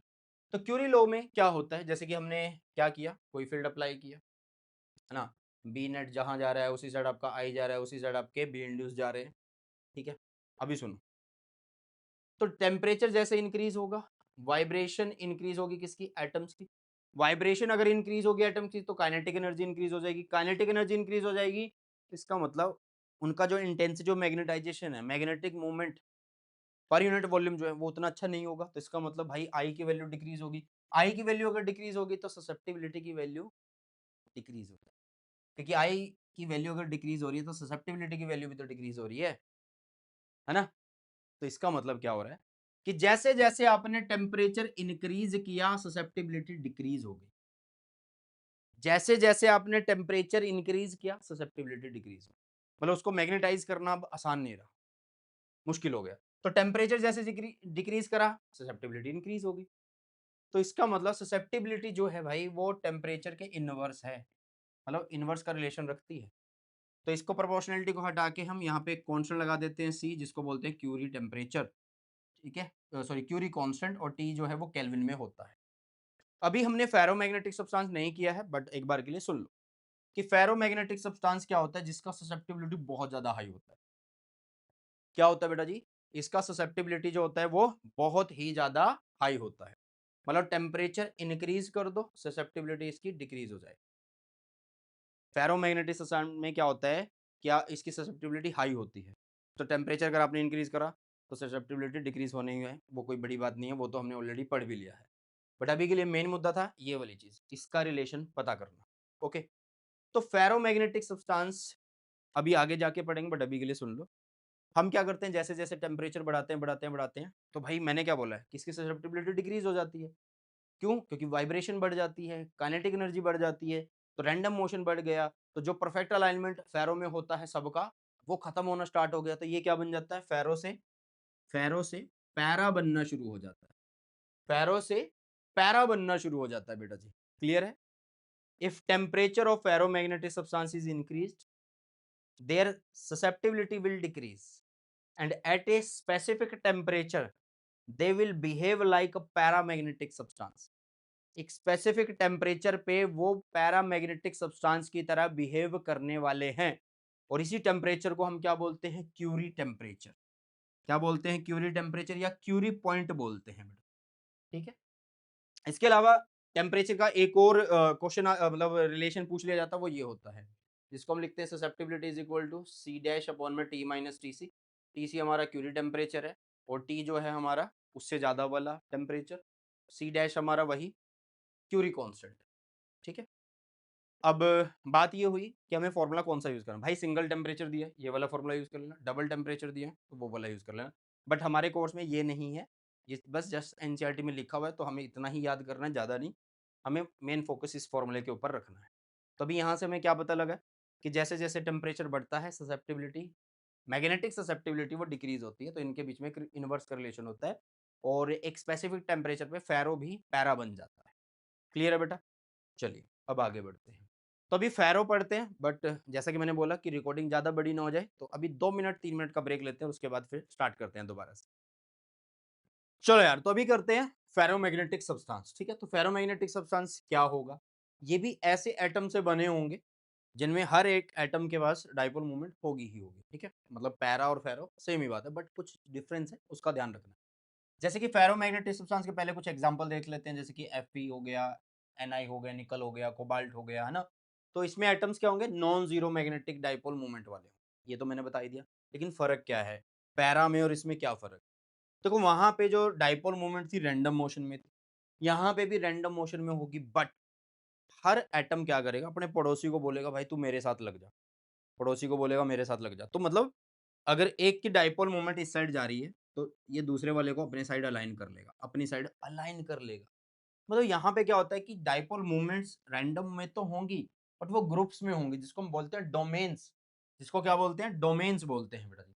इसका रीज़न क्या है? इसका रीज़न यार मतलब ये क्वांटम फिनोमेना के थ्रू होते हैं, जिसको आप बोल सकते हैं कि एक्सचेंज कपलिंग है। ये हमारे कोर्स में नहीं है इसका रीज़न। ये आपको आगे कॉलेज लाइफ में जब जाते हो, कॉलेज में आगे जब आगे जाके फर्दर मतलब फिज़िक्स में पढ़ते हो, तब आपको ये चीज़ें पता लगेंगी। बट अभी के लिए सिर्फ मैंने थोड़ा-सा एक्सप्लेन करने की कोशिश करी है कि ये क्वांटम फिनोमेना से जो है आप इसको एक्सप्लेन कर सकते हो। एक तरीके से एक्सचेंज कपलिंग होती है।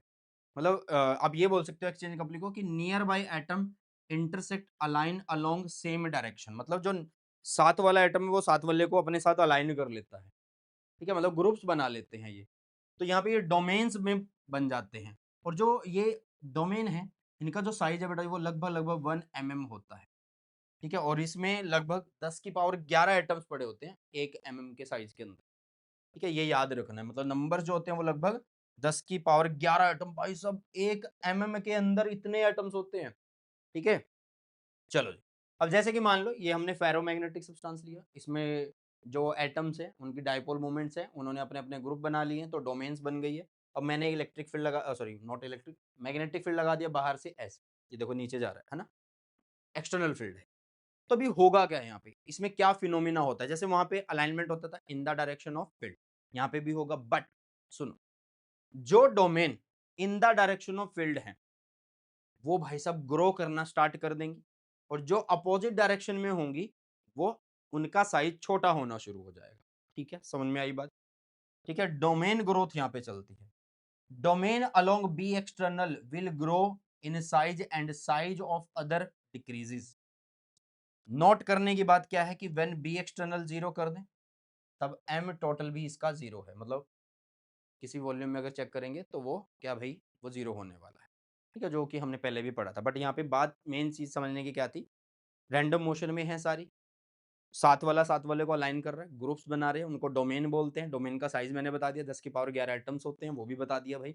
दूसरी बात, अगर हम बी एक्सटर्नल लगाते हैं तो जो डोमेन जिन भी डोमेन की डायरेक्शन मतलब मैग्नेटिक मोमेंट्स की direction in the direction of field है बाहर वाले के, उसी वो वाली क्या हो जाती है, सारी की सारी ग्रो हो जाती है, मतलब सारे उसी साइड में अलाइन होना शुरू हो जाते हैं और बाकी जो अपोजिट होते हैं उनका साइज छोटा होना शुरू हो जाता है, वो खत्म होनी स्टार्ट हो जाती है धीरे धीरे। तो मतलब यहाँ पे परफेक्ट अलाइनमेंट होता है और स्मॉल फील्ड बी एक्सटर्नल जो है ना भाई, यहाँ पे वो थोड़ा सा ही जरूरत है, छोटा सा ही फील्ड जरूरी है। ये नहीं कि बहुत ज्यादा वैल्यू चाहिए, नहीं, छोटी सी वैल्यू चाहिए, काम चल जाएगा। और यही डिफरेंस है पैरा और फेरो में।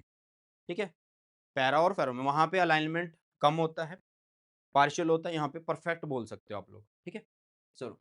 अब जैसे कि मान लो बी एक्सटर्नल अगर जीरो नहीं है बेटा जी, तो एम टोटल भी यहाँ पे जीरो नहीं है, क्योंकि वो अपनी साइड में अलाइन कर लेता है, इवन सबको अलाइन कर लेता है, तो आप बोल सकते हो कि हाई वैल्यू होती है इसकी। क्या वैल्यू होती है बेटा जी इसकी? हाई वैल्यू होती है। ठीक है, अगर हाई एम बन गया तो इसका मतलब आई की वैल्यू भी हाई होगी। अगर इंटेंसिटी ऑफ मैग्नेटाइजेशन हाई है तो इसका मतलब बी इंड्यूस भी हाई होगा। बी इंड्यूस हाई है तो इसका मतलब बी नेट भी हाई होगा ना भाई। सिंपल है, क्योंकि भाई बी क्या होता था, बी होता था आपका बी एक्सटर्नल प्लस में बी इंड्यूस्ड, यही होता था। अब अगर इसकी वैल्यू, ये तो हमने अप्लाई किया है और इसकी वैल्यू बहुत ज़्यादा हाई हो रही है, तो इसका मतलब बी की वैल्यू भी तो हाई हो रही है, बी नेट की भी तो वैल्यू हाई हो रही है। और ससेप्टिबिलिटी हमें पता है कि आई बाय में एच है, तो अगर यहाँ पे इंटेंसिटी ऑफ मैग्नेटाइजेशन हाई है तो ससेप्टिबिलिटी भी हाई है भाई, है ना? बताओ, high in the order of 1000, ये याद रखना। वहां पे ससेप्टिबिलिटी क्या थी, greater than zero, less than zero, कुछ ऐसी पड़ी थी, पॉजिटिव नेगेटिव पड़ी थी, बट यहाँ पे हजारों में होती है, ये याद रखना, ये डिफरेंस है, सीधा सीधा सा ही पता लग जाता है यहाँ पे। तो यहाँ पे जो होती है हाई जरूर होती है, but in the order of 1000 होती है। अब ध्यान से सुनना, अब हमने पढ़ा था कि म्यू आर क्या होता है, म्यू आर होता है 1+ में ससेप्टिबिलिटी, तो इसका मतलब आपका म्यू आर भी तो ऑर्डर ऑफ क्या बन गया, 1000 ही बन गया भाई। ठीक है, तो कई चीजें आपको दे रखी होंगी हजारों में, तो आपको सीधा पता लग जाएगा कि वो फेरोमैग्नेटिक सब्सटेंस है। क्लियर है बेटा जी? ओके। अब जैसे कि यहाँ पे देखो, ये हमने एक आयरन लिया, आयरन किसका एग्जाम्पल है भाई, किसका एग्जाम्पल, फेरोमैग्नेटिक का ना। चलो जी, तो इसमें से फील्ड लाइंस क्या हो रही हैं, बिल्कुल बीच में से होके ऐसे चले जाएंगे, तो इसको मतलब ये स्ट्रांगली अट्रैक्ट करता है चीजों को अपनी तरफ। क्यों? क्योंकि देखो बाहर से बाहर मैग्नेट लगाया, बाहर मैग्नेट लगाया मतलब बी एक्सटर्नल लगाया, ये हमने एक क्या लिया हुआ है, फेरोमैग्नेटिक सब्सटेंस लिया हुआ है। भाई अलाइनमेंट तो in the direction of field ही हो रहा है, बट वो बहुत ज्यादा हो रहा है, सारों का हो रहा है, एम बहुत ज्यादा हो रहा है, आई बहुत ज्यादा हो रहा है यहाँ पे।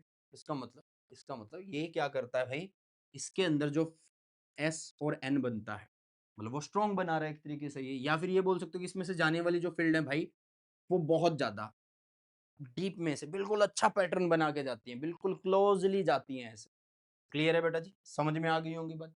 चलो, अब फेरोमैग्नेटिक में हम दो चीजें और पढ़ेंगे, एक पढ़ेंगे बेटा हार्ड फेरोमैग्नेटिक सब्सटेंस, मींस उसके एग्जांपल हैं जैसे कि एलॉयज, मतलब एल्यूमिनियम, निकल, कोबाल्ट, कॉपर, कुछ ऐसे। ठीक है, देख सकते हो आप, एलॉय की हम बात कर रहे हैं।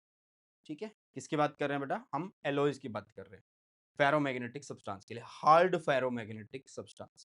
जब बी एक्सटर्नल अगर हम जीरो कर दें तो मैग्नेटिक डाइपोल मोमेंट क्या हो जाती है, रिमेन मोस्टली सेम। मतलब ध्यान से समझो, मैंने बोला है कि हार्ड फेरोमैग्नेटिक सब्सटेंस की बात करें जो कि जैसे कि एलॉयज है, जो कि जैसे क्या है बेटा जी, एलॉयज है आप लोगों के पास, है ना? मैंने ये बोल दिया, अब सुनो ध्यान से इस बात को। मैंने बोला कि हार्ड फेरोमैग्नेटिक सब्सटेंस में एक फिनोमिना है कि अगर मैं बी एक्स लगा रहा हूं अलाइनमेंट हुआ।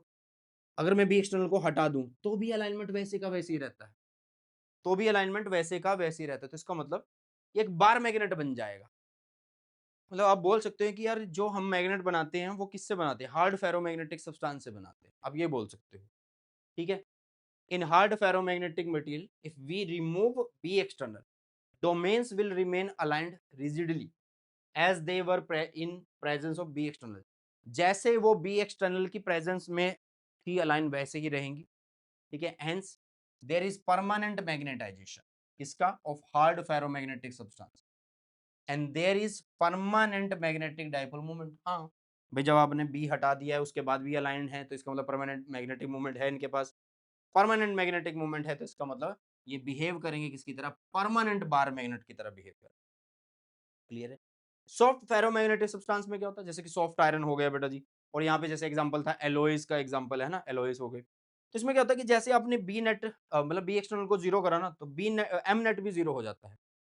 मतलब अलाइनमेंट अपने आप खत्म हो जाता है।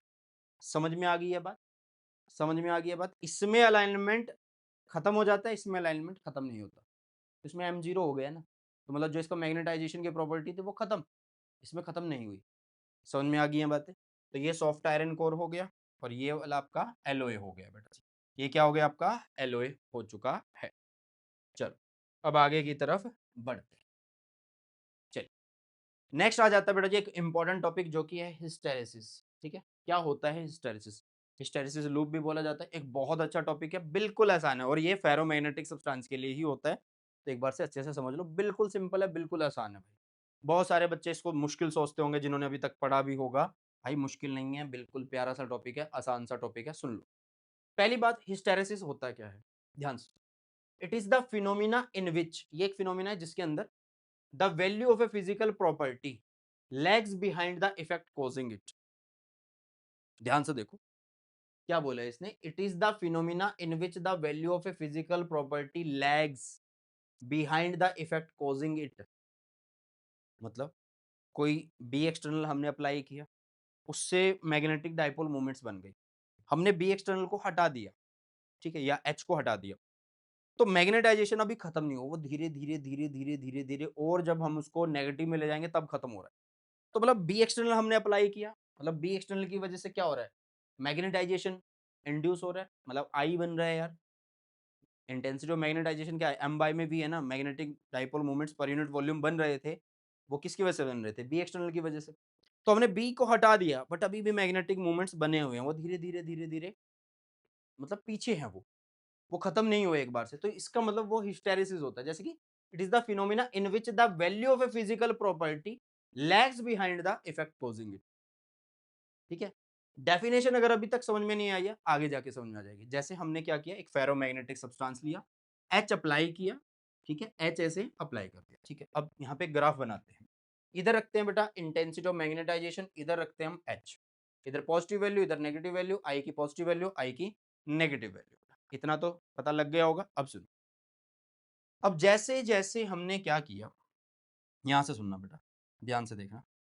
जैसे जैसे हमने एच की वैल्यू बढ़ाई, तो भाई जैसे जैसे एच की वैल्यू बढ़ाएंगे तो इंटेंसिटी ऑफ मैग्नेटाइजेशन होगा, सबका अलाइनमेंट हो जाएगा, डाइपोल मूवमेंट्स बन जाएंगी। तो आई बन गया है ना, तो मतलब मैक्सिमम अलाइनमेंट हो गया है। आई क्या था, एम बाई में वी था, सारे मैग्नेटिक मूवमेंट पर यूनिट वॉल्यूम बन चुके हैं, आई मैक्सिमम वैल्यू बन चुका है। उसके बाद आप वैल्यू बढ़ाओ कोई फायदा नहीं है, वो अलाइनमेंट यहीं पे रुक गया है। एच कितना बढ़ाते रहोगे कोई फायदा नहीं है, क्योंकि वो तो हो ही गया भाई। ठीक है, चलो अब मैंने क्या किया, एच की वैल्यू बढ़ा दी, आई हो चुका है, मतलब इंटेंसिटी ऑफ मैग्नेटाइजेशन मुझे मिल गया। अब मैं क्या करता हूँ, एच की वैल्यू को सोचता हूँ कि चलो घटाता हूँ यार। चलो मैं जैसे जैसे एच की वैल्यू को घटाऊंगा, जैसे जैसे एच की वैल्यू घटाऊंगा, आपको क्या पता है कि भाई जो magnetic dipole moment per unit volume थे वो घटना शुरू होंगे, मतलब आई घटना शुरू होगा। हाँ, तो जैसे जैसे मैंने एच घटाया, एच घटाएंगे तो पीछे आएंगे, तो एच घटाएंगे पीछे आएंगे, पीछे आएंगे, पीछे आएंगे, पीछे आएंगे, पीछे आएंगे, तो आई भी घट रहा है। बट जैसे मैंने एच को जीरो भी कर दिया, बट आई अभी भी बचा हुआ है। तो ये देखो ना, phenomena in which the value of a physical property lags behind the effect causing it. मतलब अब मुझे क्या करना होगा, अगर इंटेंसिटी ऑफ मैग्नेटाइजेशन को जीरो करना है तो एच को और नेगेटिव में लेके जाना पड़ेगा। एच को और नेगेटिव में लेके जाना पड़ेगा। और नेगेटिव का मतलब, और नेगेटिव का मतलब वैल्यू और कम कर दो यार, नेगेटिव में अप्लाई कर दो इसकी वैल्यू। तो जैसे जैसे मैंने इसको नेगेटिव में अप्लाई किया तो इंटेंसिटी ऑफ मैग्नेटाइजेशन क्या हो गया आपका, जीरो हो गया, है ना। तब जाके जीरो हुआ है, जीरो हुआ, ठीक है। तो अभी मैंने क्या किया, चलो यार मैं सोचता हूँ कि थोड़ा सा और इसको नेगेटिव में अप्लाई कर देता हूँ।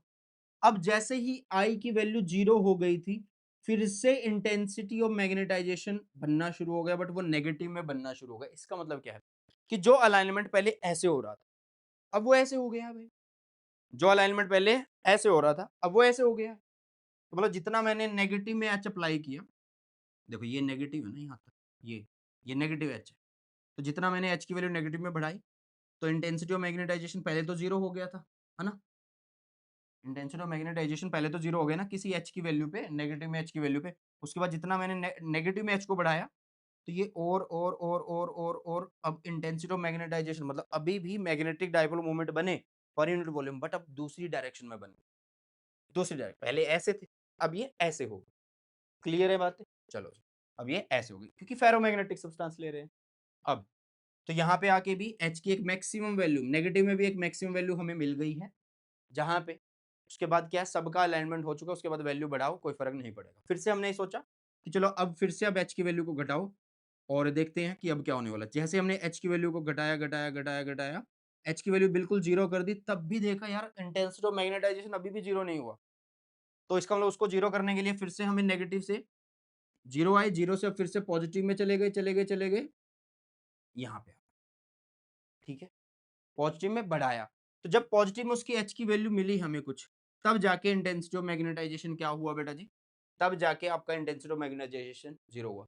फिर से हमने एच की वैल्यू बढ़ाई, फिर से सबका अलाइनमेंट यहाँ पे होना शुरू हो गया बेटा जी। तो ये जो है ये आपका लूप ऐसे चलता रहता है। क्लियर है बात? ये होता है बेटा जी आपका हिस्टैरिसीस लूप। अब इसमें दो तीन चीजें जो आपको ध्यान में रखनी है, मैंने यहाँ पे कुछ नाम रखे हुए हैं, जैसे ये है ओ, ठीक है, ये है ए, ये है बी, ये है सी, ये है ई बेटा जी, और ये है डी। देखो यहाँ पे मैंने लिखा कि ओ बी जो है, ओ बी, जो ओ बी है बेटा जी, ये ओ बी, ये आपका रिटेंटिविटी है। ओ बी जो है वो क्या है, ये हार्ड फेरोमैग्नेट, सॉरी अभी के लिए हम इसकी बात नहीं करते हैं, पहले हमें ओ बी की बात कर लेते हैं। ओ बी है रिटेंटिविटी। ओ सी क्या है, कोएर्सिव फोर्स है बेटा जी। क्या है ये, कोएर्सिव फोर्स है। अभी बात करेंगे कि ये है क्या चीज है, ठीक है। देखो जब मैंने एच जीरो किया तो आई जीरो, जब जैसे मैंने एच को इंक्रीज किया तो आई भी इंक्रीज हो रहा है, ठीक है। और ए पॉइंट कौन है मेरा, मतलब यहाँ पे मैक्सिमम हो जाता है, तो इसका मतलब ये सैचुरेशन वाला पॉइंट। अब जैसे जैसे एच डिक्रीज करेंगे तो आई भी डिक्रीज होगा। अगर एच जीरो है बट आई जीरो नहीं हो रहा उस टाइम पे, वो मैंने बता दिया आप लोगों को, क्योंकि उसके लिए आपको नेगेटिव में और जाना पड़ रहा है। क्लियर है? चलो, तो negative magnetic intensity required to demagnetize the ferromagnetic substance, और इसी को हम बोलते हैं कोएर्सिव फोर्स। कोएर्सिव फोर्स क्या है कि हमने एच की वैल्यू को जीरो किया तो वो मैग्नेटाइजेशन खत्म नहीं हुआ है, उसको नेगेटिव में लेके जाना पड़ रहा है, ठीक है। तो इसका मतलब वो होती है हमारी कोएर्सिव फोर्स, ठीक है। और इस फिनोमिना को हम क्या बोलते हैं, कोर्सिविटी बोलते हैं। क्या बोलते हैं बेटा जी, कोएर्सिविटी। तो इसमें हो क्या रहा है, इन एक्चुअल आई जो है वो लैग कर रहा है किसको, एच को। और यही तो लैगिंग हमने बताई थी किसमें, हिस्टेरिसिस लूप, हिस्टेरिसिस, यही तो हमने बताया था, ठीक है। चलो, ऑल्सो जो वैल्यू ऑफ आई है वो डिपेंड करती है किस पे भाई, on history of ferromagnetic substance. दो चीजें, ठीक है। एक तो एच पे डिपेंड कर रही है और एक उसकी हिस्ट्री पे, कि वो किस तरीके से पहले मैग्नेटाइज डीमैग्नेटाइज हुआ है या नहीं हुआ है, उस पर डिपेंड करता है। ओके। अब यहाँ पे क्या होता है कि एक एनर्जी का लॉस भी होता है। Energy lost in one cycle of magnetisation, मतलब यहाँ से हुआ, यहाँ चला, यहाँ आया, यहाँ हुआ, यहाँ होके यहाँ, यहाँ एक साइकिल खत्म हो गई। पहले हुआ मैक्सिमम पे, नेगेटिव में गए, फिर से आए जीरो पे आए और इसी ए पॉइंट पे आ गए, तो एक साइकिल पूरा हो गया, ठीक है।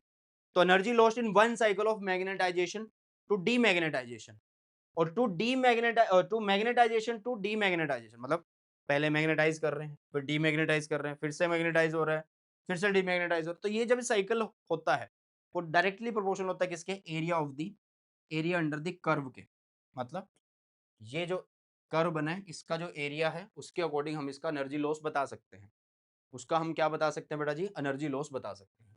अब यहाँ पे सबसे पहले देखो, मैंने ओबी को रिटेंटिविटी बोला है, ओसी को मैंने क्या बोला है, कोर्सिव फोर्स बोला है, क्योंकि नेगेटिव में जो वैल्यू चाहिए वही तो कोर्सिव फोर्स है।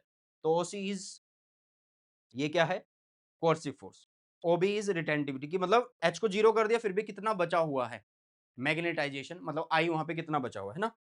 तो अगर मैं हार्ड फेरोमैग्नेटिक सब्सटेंस लूं, उसमें क्या होता था, हार्ड फेरोमैग्नेटिक सब्सटेंस में आप एक चीज देखते थे कि भाई आपने बी हटा दिया, बी एक्सटर्नल, बट एम फिर भी बचा रहता था, यही पढ़ा था आपने। तो इसका मतलब उसमें ओबी क्या होता है, हाई होता है। ओबी मतलब ये रिटेंटिविटी उसकी हाई होती है, ठीक है, रिटेंटिविटी उसकी क्या होती है, हाई होती है। और सॉफ्ट फेरोमैग्नेटिक सब्सटेंस में रिटेंटिविटी कम हो, रिटेंटिविटी क्या होगी, कम, क्योंकि उसमें तो मैग्नेटाइजेशन से डीमैग्नेटाइजेशन साथ के साथ हो जाएगा, थोड़ा सा थोड़ा सा टाइम लगेगा बट साथ के साथ हो जाएगा, ठीक है बेटा। चलो, तो यहाँ से ये बहुत ज़्यादा इंपॉर्टेंट है बेटा, ये वाली चीज़ कि एनर्जी लॉस अगर बताना है तो आपको एरिया अंडर द ग्राफ देख लेना है, ठीक है बेटा। चलो, तो हाई रिटेंटिविटी का मतलब है हाई कोर्सिविटी, और मोर एरिया का मतलब है मोर एनर्जी लॉस। समझ में देखो, हाई रिटेंटिविटी अगर है तो हाई कोर्सिव फोर्स, भाई उसको खत्म करने के लिए ज्यादा नेगेटिव में जाना पड़ेगा, तो हाई कोर्सिविटी चाहिएगी हमें, मतलब कोर्सिव फोर्स ज्यादा करनी पड़ेगी, तो high retentivity high coercive force.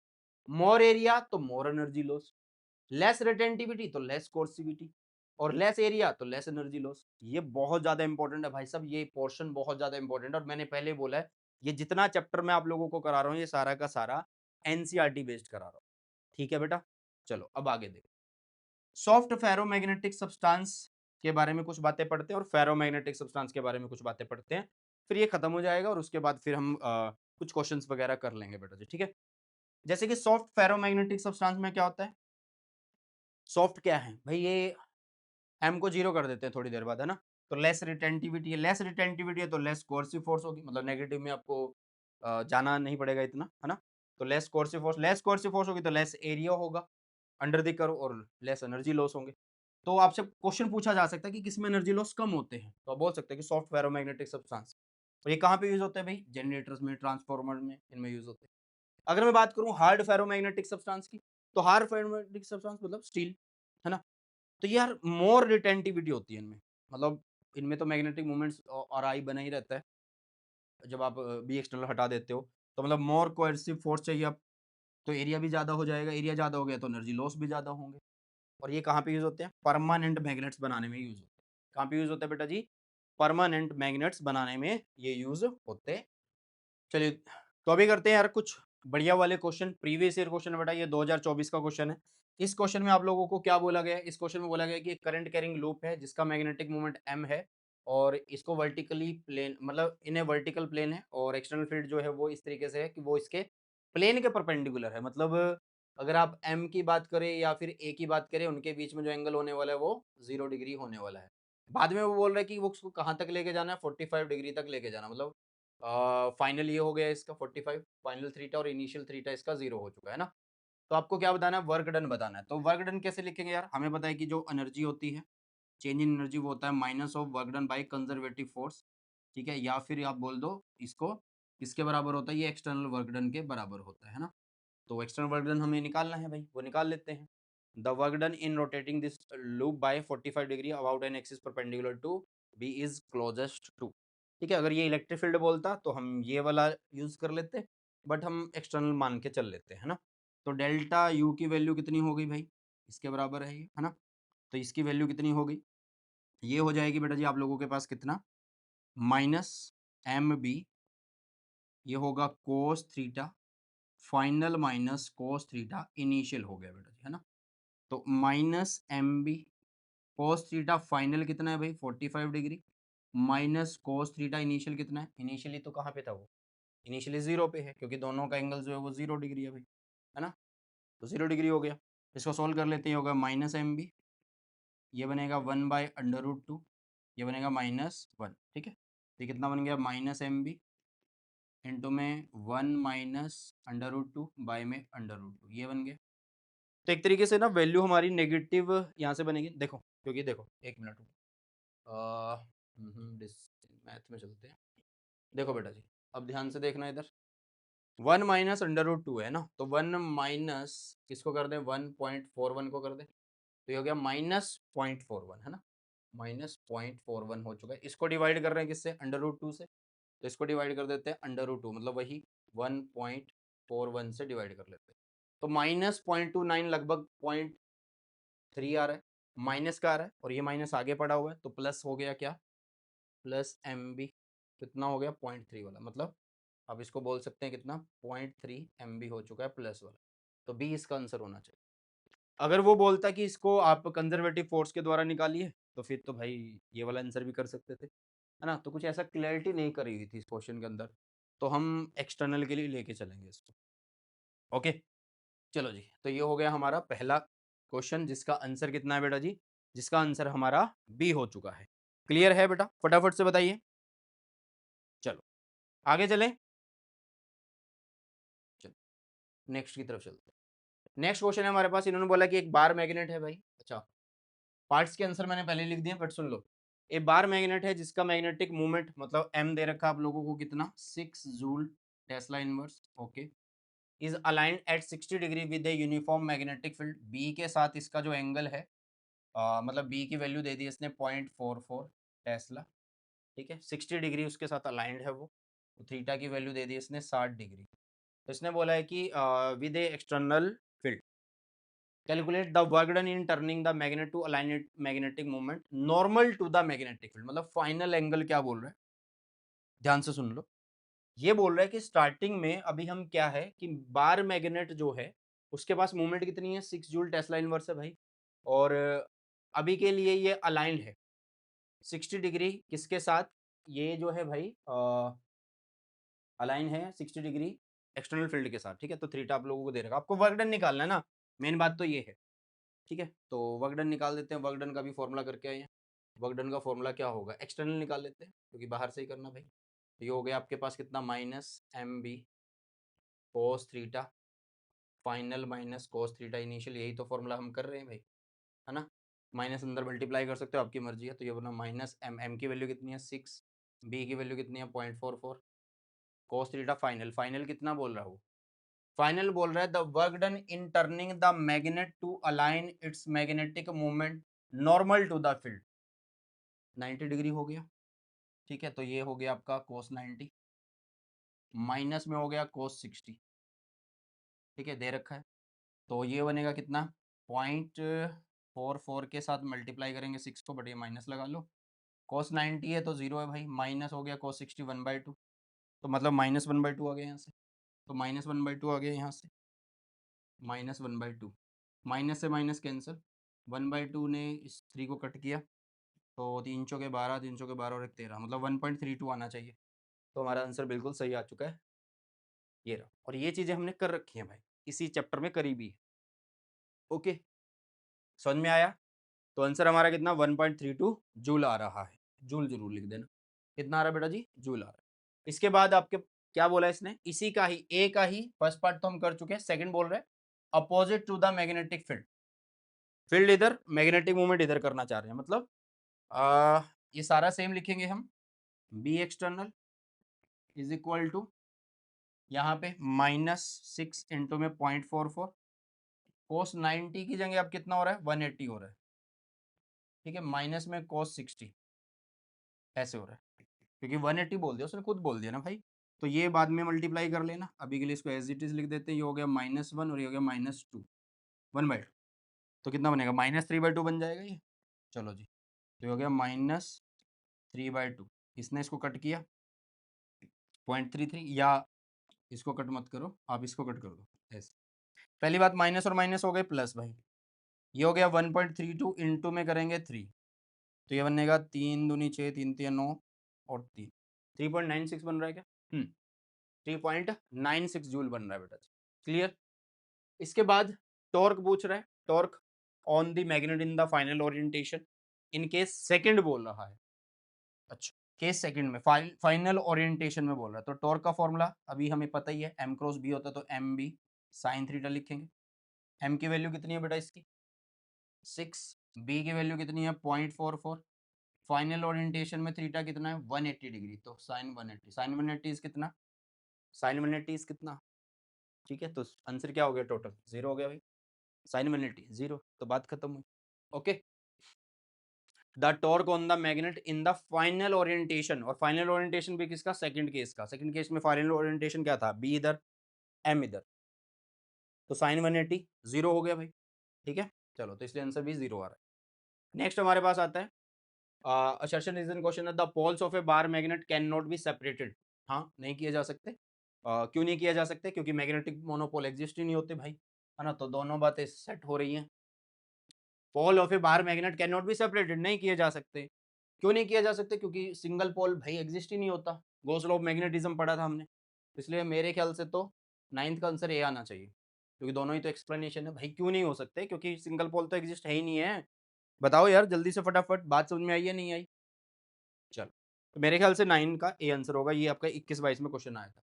इसके बाद 25 में क्वेश्चन आया है, 2025 के अंदर भी क्वेश्चन आया भाई, इसी साल नहीं, हाँ मतलब 2025 में जो अभी फेब के अंदर एग्जाम हुए थे उसी में आया है क्वेश्चन। ठीक है, तो क्या क्वेश्चन है, ध्यान से सुनना। Diamagnetic substances brought one by one near the north pole and south pole of a bar magnet, it is dash. अरे भाई अभी तो करके आए हैं कि डायमैग्नेटिक सब्सटेंस क्या करते हैं, मैग्नेट को रिपेल ही करते हैं या फील्ड लाइंस को रिपेल करते हैं। तो इसका मतलब repelled by north pole, attract by, नहीं ये भी नहीं होगा। अट्रैक्ट बाय नॉर्थ नहीं होगा, अट्रैक्ट बाय नॉर्थ नहीं होगा। Repelled by both, repelled by north pole as well as south pole, D होना चाहिए। 13वें का आंसर क्या होना चाहिए भाई, डी होना चाहिए। बताइए, हो गया, समझ में आया। 2025 में क्वेश्चन आया था, बच्चे बोलते हैं मुश्किल आया था। क्वेश्चन को करने का भाई अप्रोच होना चाहिए। तुम्हारा अप्रोच सही नहीं था तो कहाँ से फिर कर पाओगे ना। तो भाई ये तो रिपेल ही करता है ना, डायमैग्नेटिक सब्सटेंस तो कहीं से अट्रैक्ट होता ही नहीं है। चलो जी, आगे चलते हैं। Which of the following substance has relative magnetic permeability greater than, बहुत ज्यादा है किससे, वन से। बहुत ज्यादा इसने बोला है भाई, किससे है, वन से ज्यादा, बहुत ज्यादा, बहुत ज्यादा, बहुत ज्यादा।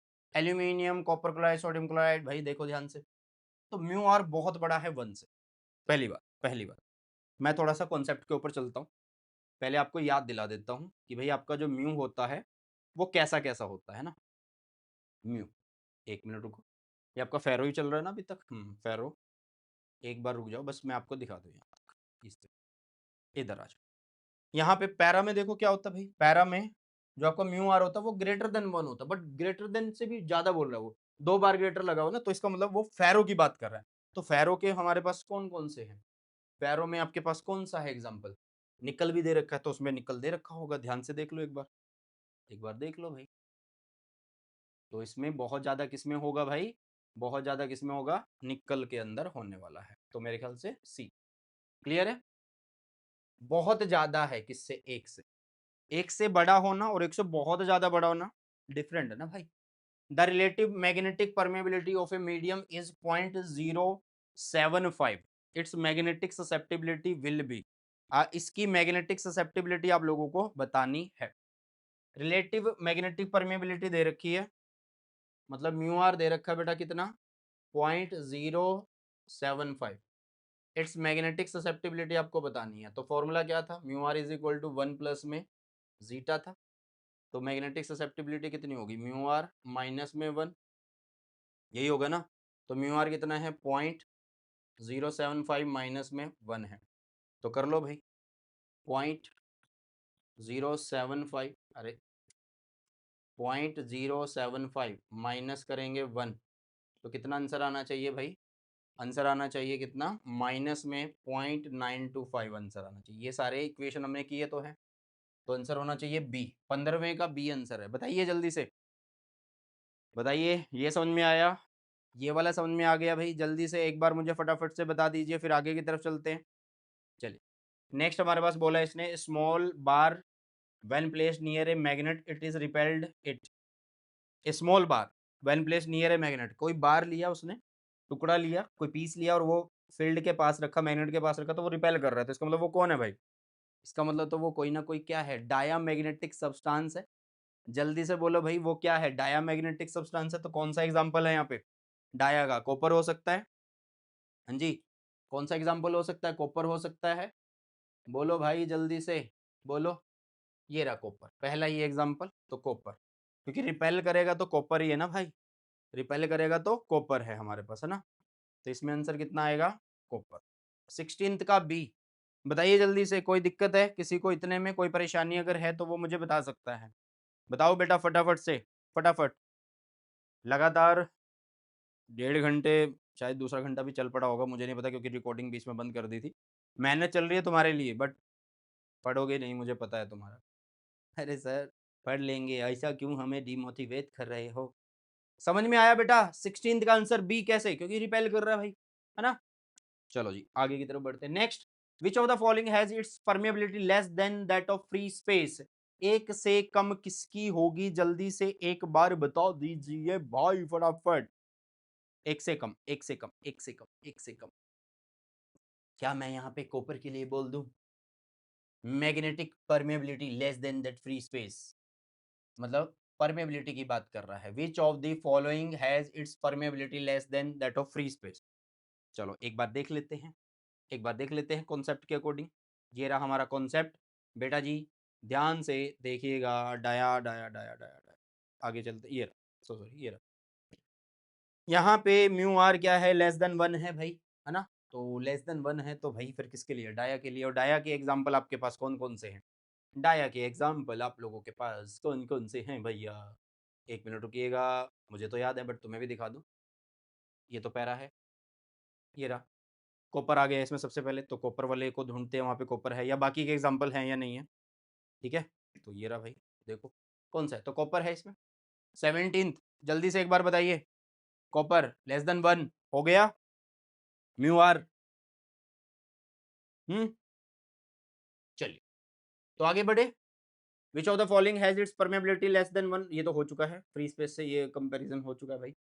और आगे बढ़ते हैं। Which of the following can not modify an external magnetic field as shown in figure? मतलब ये बोल रहा है कि इनमें से कौन सा जो है इसको मॉडिफाई नहीं कर सकता, मतलब ऐसी ही लाइनें रहनी चाहिए। इस क्वेश्चन में थोड़ा सा कंफ्यूजन है क्योंकि ऑप्शंस ना थोड़े अलग से मैच हो रहे हैं, है ना? जैसे कि कॉपर हो गया, सोडियम क्लोराइड हो गया या सिलिकॉन हो गया, ये सारे डाया हैं। तो ये तो इस पैटर्न को चेंज करेंगे नहीं, तो कौन चेंज कर सकता है? निकल। तो इसमें ये होना चाहिए था कि विच of the following can modify. ठीक है, तो मतलब अगर आप सोडियम क्लोराइड रख रहे हो भाई, वो भी डाया है। सिलिकॉन रख रहे हो, वो भी डाया है। कॉपर रख रहे हो, वो भी डाया है। तो फील्ड लाइन सेम रहेंगी इन तीनों के केस में। तो इसका आंसर तुम खुद से एक बार बता के जाना कमेंट सेक्शन में क्या होना चाहिए। बुक में थोड़ा सा यहाँ पे इसका आंसर गलत लिखा हुआ है, ठीक है, बट मैंने बता दिया आप लोगों को एक बार। Which one of the following has relative magnetic permeability between 0 and 1? 0 और 1 के बीच में आपको बताना है कि किसकी परमेबिलिटी होती है। 0 और 1 के बीच में, अभी हमने क्या बोला है? 0 और 1 के बीच में बोला है, क्या बोला है? रिलेटिव मैग्नेटिक परमेबिलिटी वाटर की कितनी होगी भैया? वाटर की होने वाली है, ठीक है, तो आप इसको सीधा ही लिख सकते हैं। किसके लिए लिख सकते हैं आप इसको? सीधा ही वाटर के लिए लिख सकते हैं बेटा। ओके, 1 मिनट रुकिएगा, कुछ क्लैरिटी कर दूं कॉन्सेप्ट की।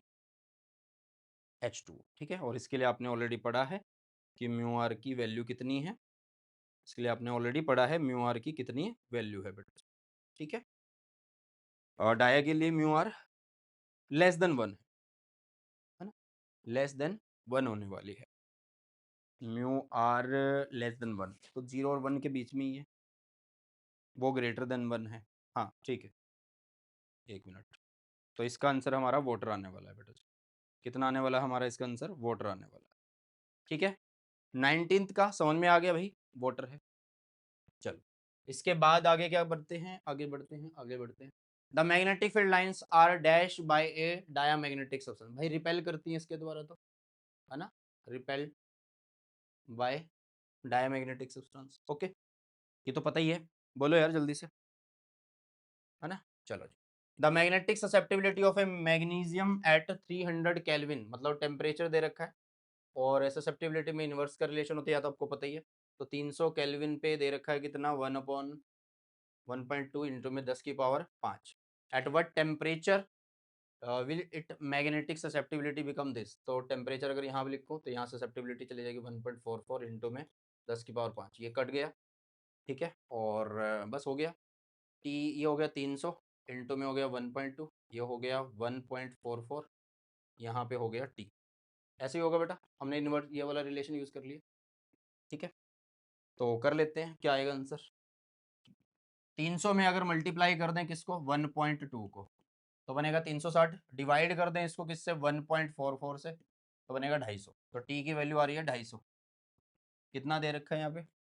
अच्छा ऑप्शन नहीं है तो 250 केल्विन लिख लेंगे भाई।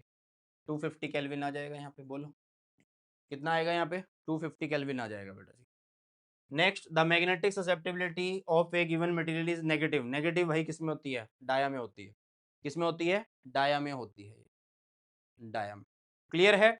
जल्दी से एक बार बताइए फटाफट से। चलिए लास्ट आप खुद से बताओगे। Right one important property of A paramagnetic substance feebly attract करते हैं और क्या हो सकती है, कमेंट सेक्शन में बता के जाना बेटा जी, ठीक है। तो ये था हमारा चैप्टर नंबर 5 और जल्दी ही चैप्टर नंबर 6 भी आ जाएगा। तो कैसा लगा कमेंट सेक्शन में बता के जाना। बहुत अच्छे अच्छे क्वेश्चन मैंने करवा दिया आप लोगों को और साथ में इसके नोट्स आपको टेलीग्राम चैनल पे मिल जाएंगे बेटा, ठीक है। तो वीडियो को ज़्यादा बड़ा नहीं करते हैं, आसान सा चैप्टर है, 3 नंबर का है, तो जितना पढ़ाया उतना सफिशिएंट आप लोगों के लिए। बट अच्छे से पढ़ लेना, अच्छे से इन चीज़ों को ध्यान में रखना, ठीक है। तो चलिए खत्म करते हैं इस वीडियो को यहीं पर, मिलते हैं जल्दी से नए सेशन में। सो बाय, टेक केयर, जय हिंद, वंदे मातरम।